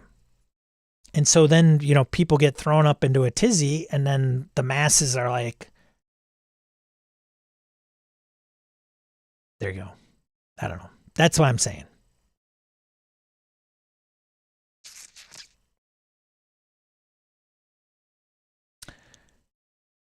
Eric says, I'm a Planescape fan and I'm hella worried. Orcus Dorcas says, thank you, Sean. Coincidentally, we have a new episode with Savage Worlds author Scott A. Woodard, Flash Gordon, The Sixth Gun, and Pine Box Middle School. He's a great guy. Go check it out. Chris says, me too. Worried about the Planescapes. Eric says, you going to GaryCon? I am not.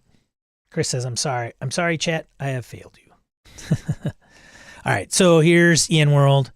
Check out Ian World. Go and look at other stuff.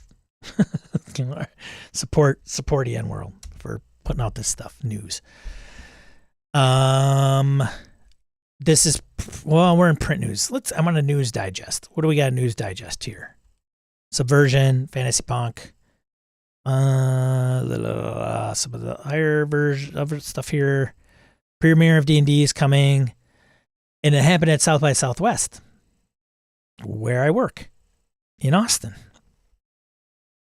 And the first reviews are in, generally positive. So there you go. Opens on March 31st, just around the corner.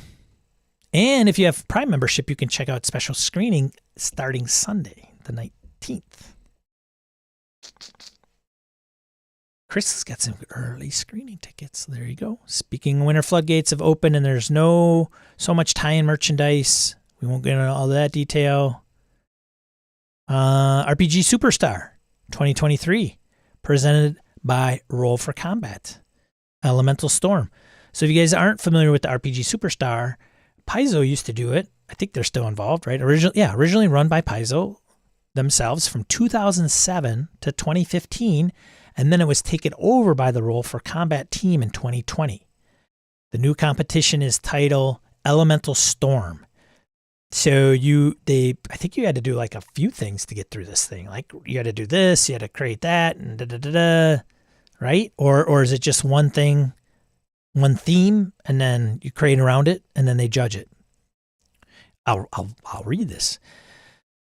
To enter, here it is. To enter, submit a monster themed on 1 to 3 of the 20 different elements listed using Pathfinder 2nd Edition rules, and a total of 137 winners will be selected for inclusion in the Roll for Combat Battle Zoo Bestiary Elemental Storm hardcover supplement.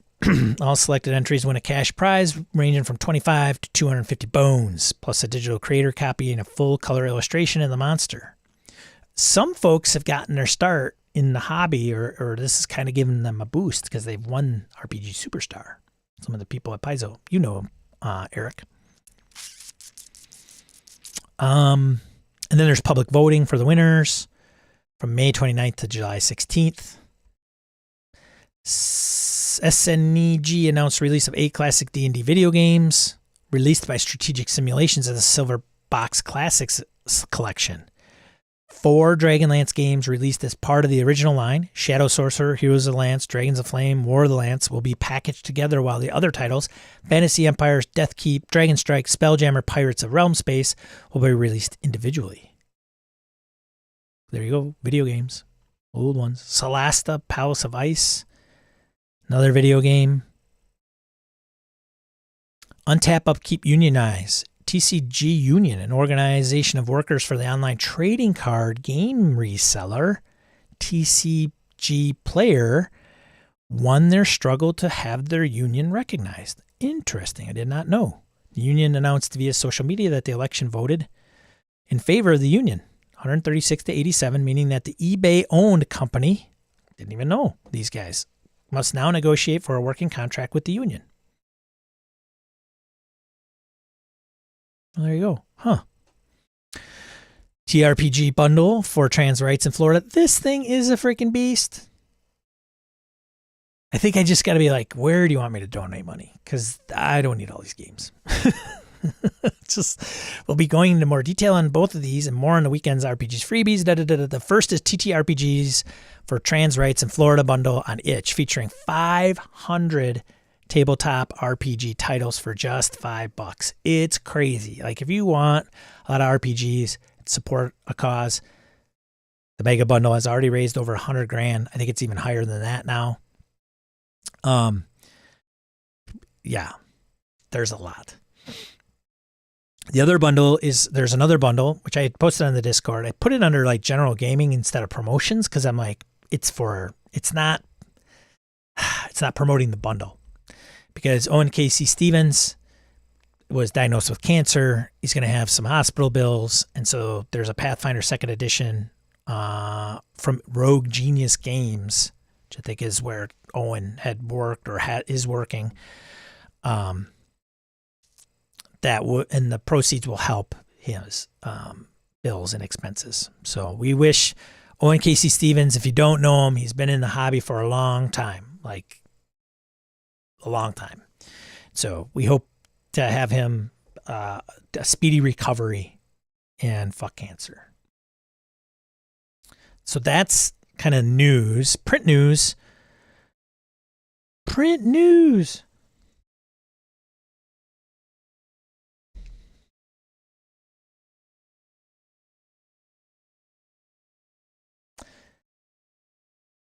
You can't watch it on Prime, Orcus Dorcas.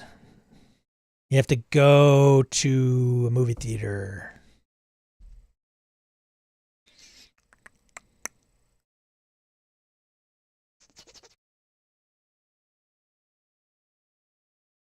Like who said? Yes, it's still in theaters. Eric says, I'm all in for Wick and I can't wait for Evil Dead in April. John Wick's coming, yep. Rest in peace, Lance Reddick. Yeah, it's so weird. If you go on his Twitter account, like he posted 2 days ago, like a video of him singing, and like he passed away yesterday. It's crazy. That Florida bundle is superb. It's nuts. Lots of stuff, man.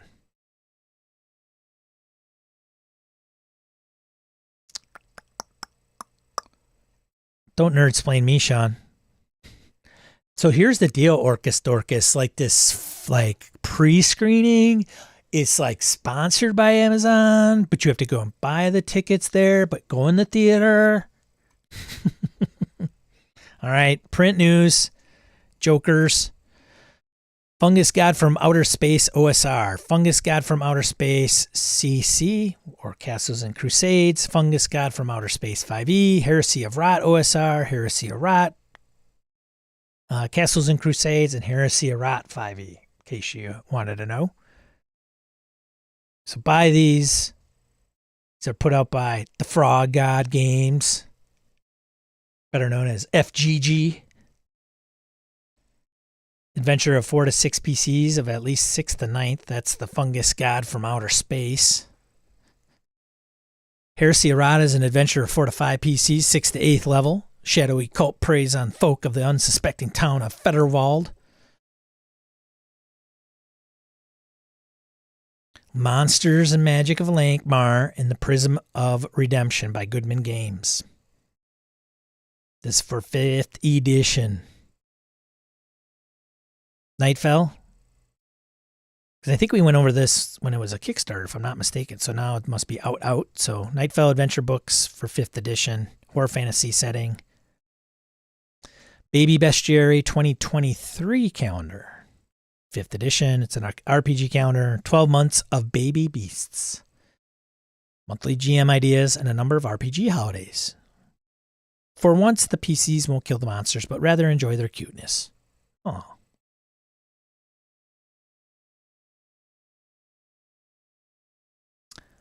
Factions of the Grimdark Imperium. The hybrid bone effigy crucible of the urgent chimera. Both by Exalted Funeral.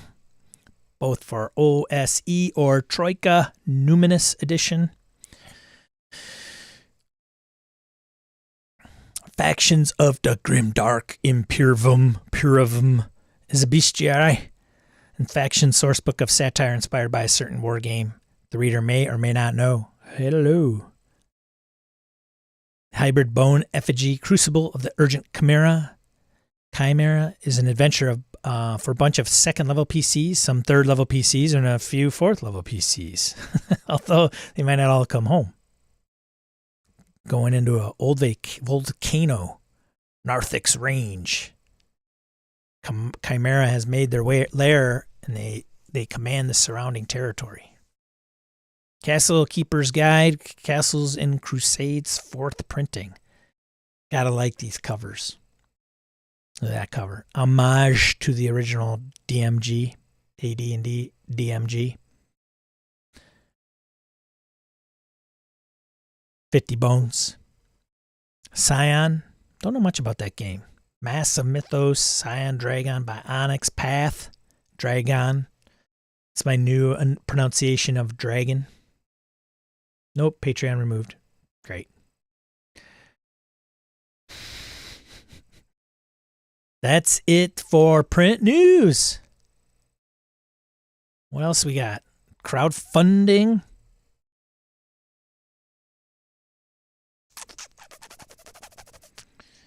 Shadow Dark. We all know that one. It's in the end stages. Almost $1 million. Good for them. Bravo. Seriously. No small feat. Shit, man. Outdo The Walking Dead, which is like, God, what do they have? I think I mentioned I mentioned on the Discord they have like 6 million followers on Twitter. Shadow Dark gets 1 million. Walking Dead might end up short. That's crazy. It's a crazy world we run in, folks. Core rulebook. A lot of you guys are in on this. 9,000% funded. Not 5e. GM screen, 3 zines, 3 mini adventures, print versions of the core book, PDFs, digital. Perfect for OSR players that have an old school experience. 330 pages of core content. Through 239 monsters.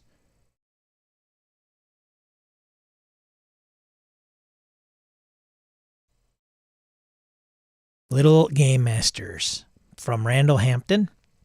It's an original system core rulebook, $25.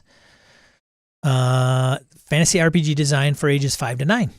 Using a D20 base and touching on all the standard polyhedral dice, this project promises a kid-friendly system that promotes social interaction and math.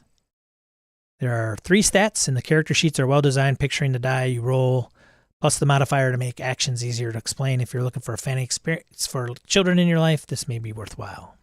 Funded. Good for them. Cool. Probably good for adults, honestly. Us adult kids.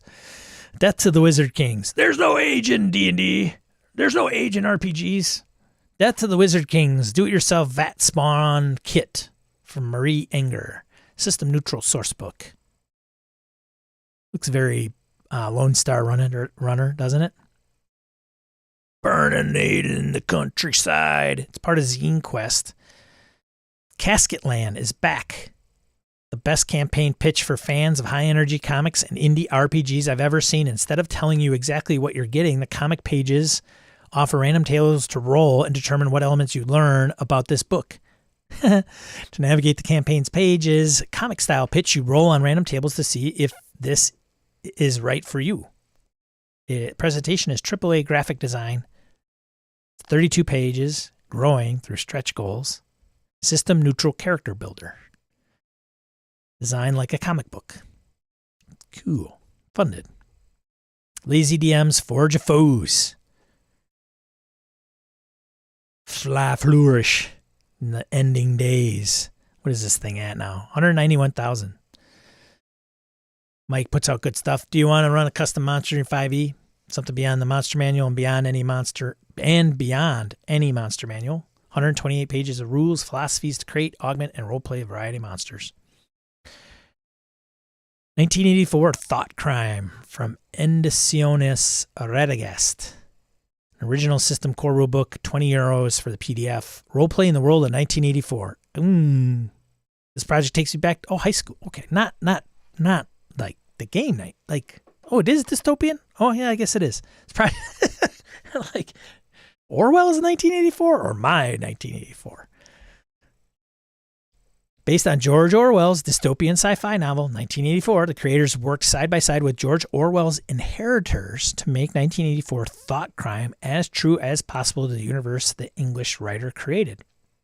Interesting. The world is retro-future and suggests a post-World War II Cold Era fear that never manifested. This is a setting steeped in history and mystery worth role-playing through. Funded.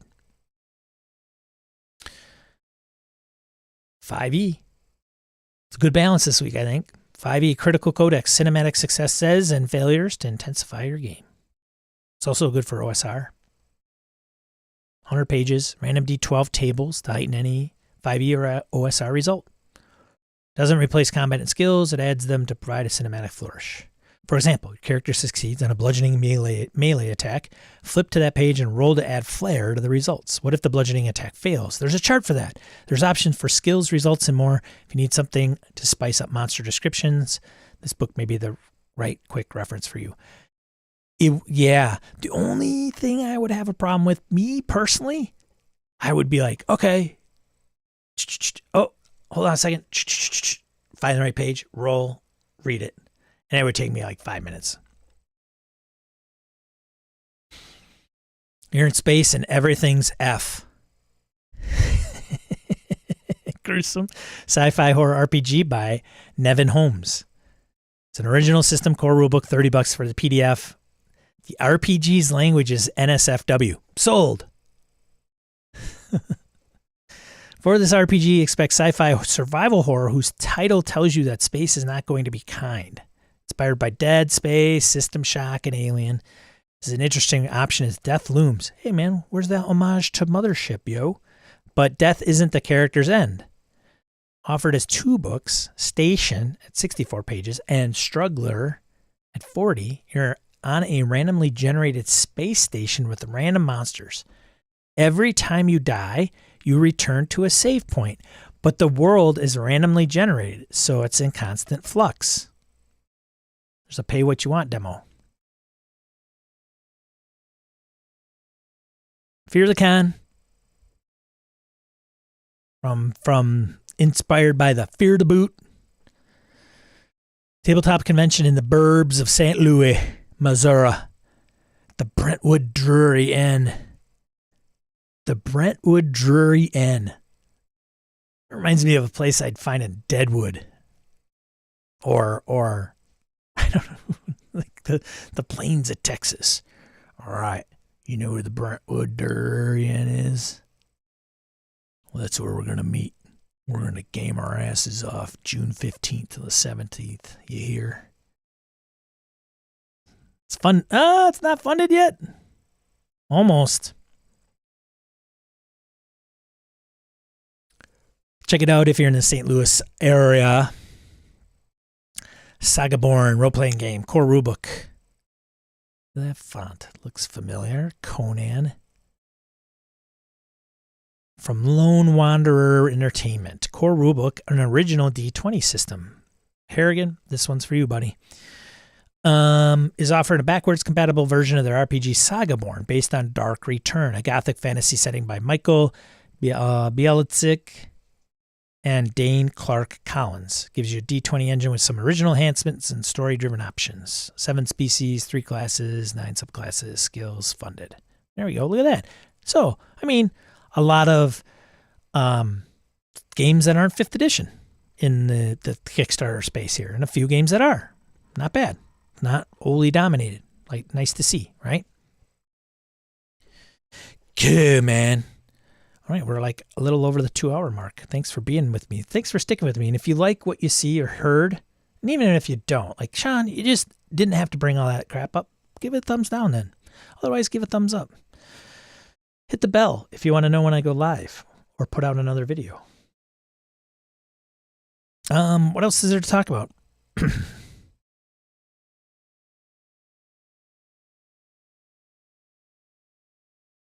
I think I'm going to hang it up. Unless you guys want to banter about something that's like poking away in your brain.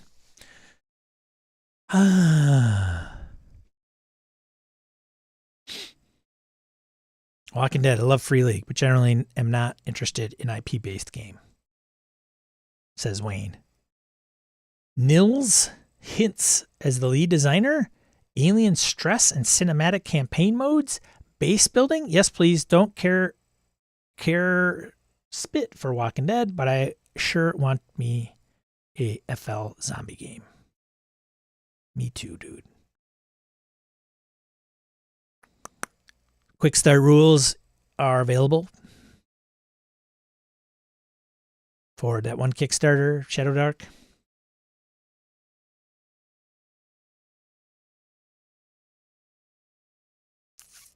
Or is it... Did I miss something? Orcus Dork is my 1984, the RPG. Play as an elementary school student, learn grammar, basic math, how to cheat at tetherball. Tetherball for the win. For the win, man. Yeah.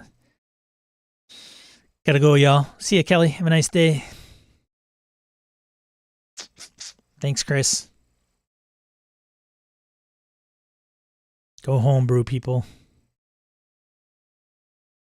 Surprised Black Ballad wasn't on there. I don't know Black Ballad. So there we go. Well, we'll see if Teo Sabadaya wants to be on the show.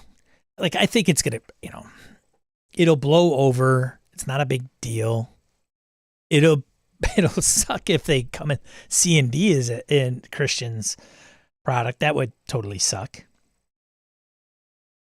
But it's just, yeah. Let it go. Just let it go.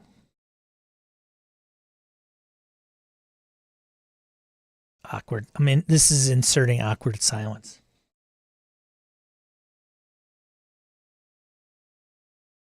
All right. There you go. It's over. It's over. It's never over.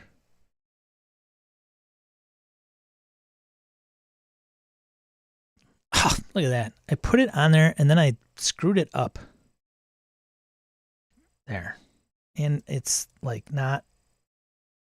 Oy vey. I tell you, I'm a mess. There's even people behind me that I cannot. Here. Screwed this up again. Hoos, I corrected your name.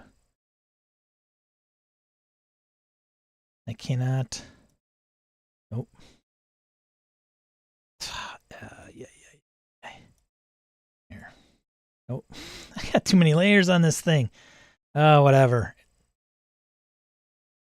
These people have helped me and supported me. Thank you for your support. I appreciate it.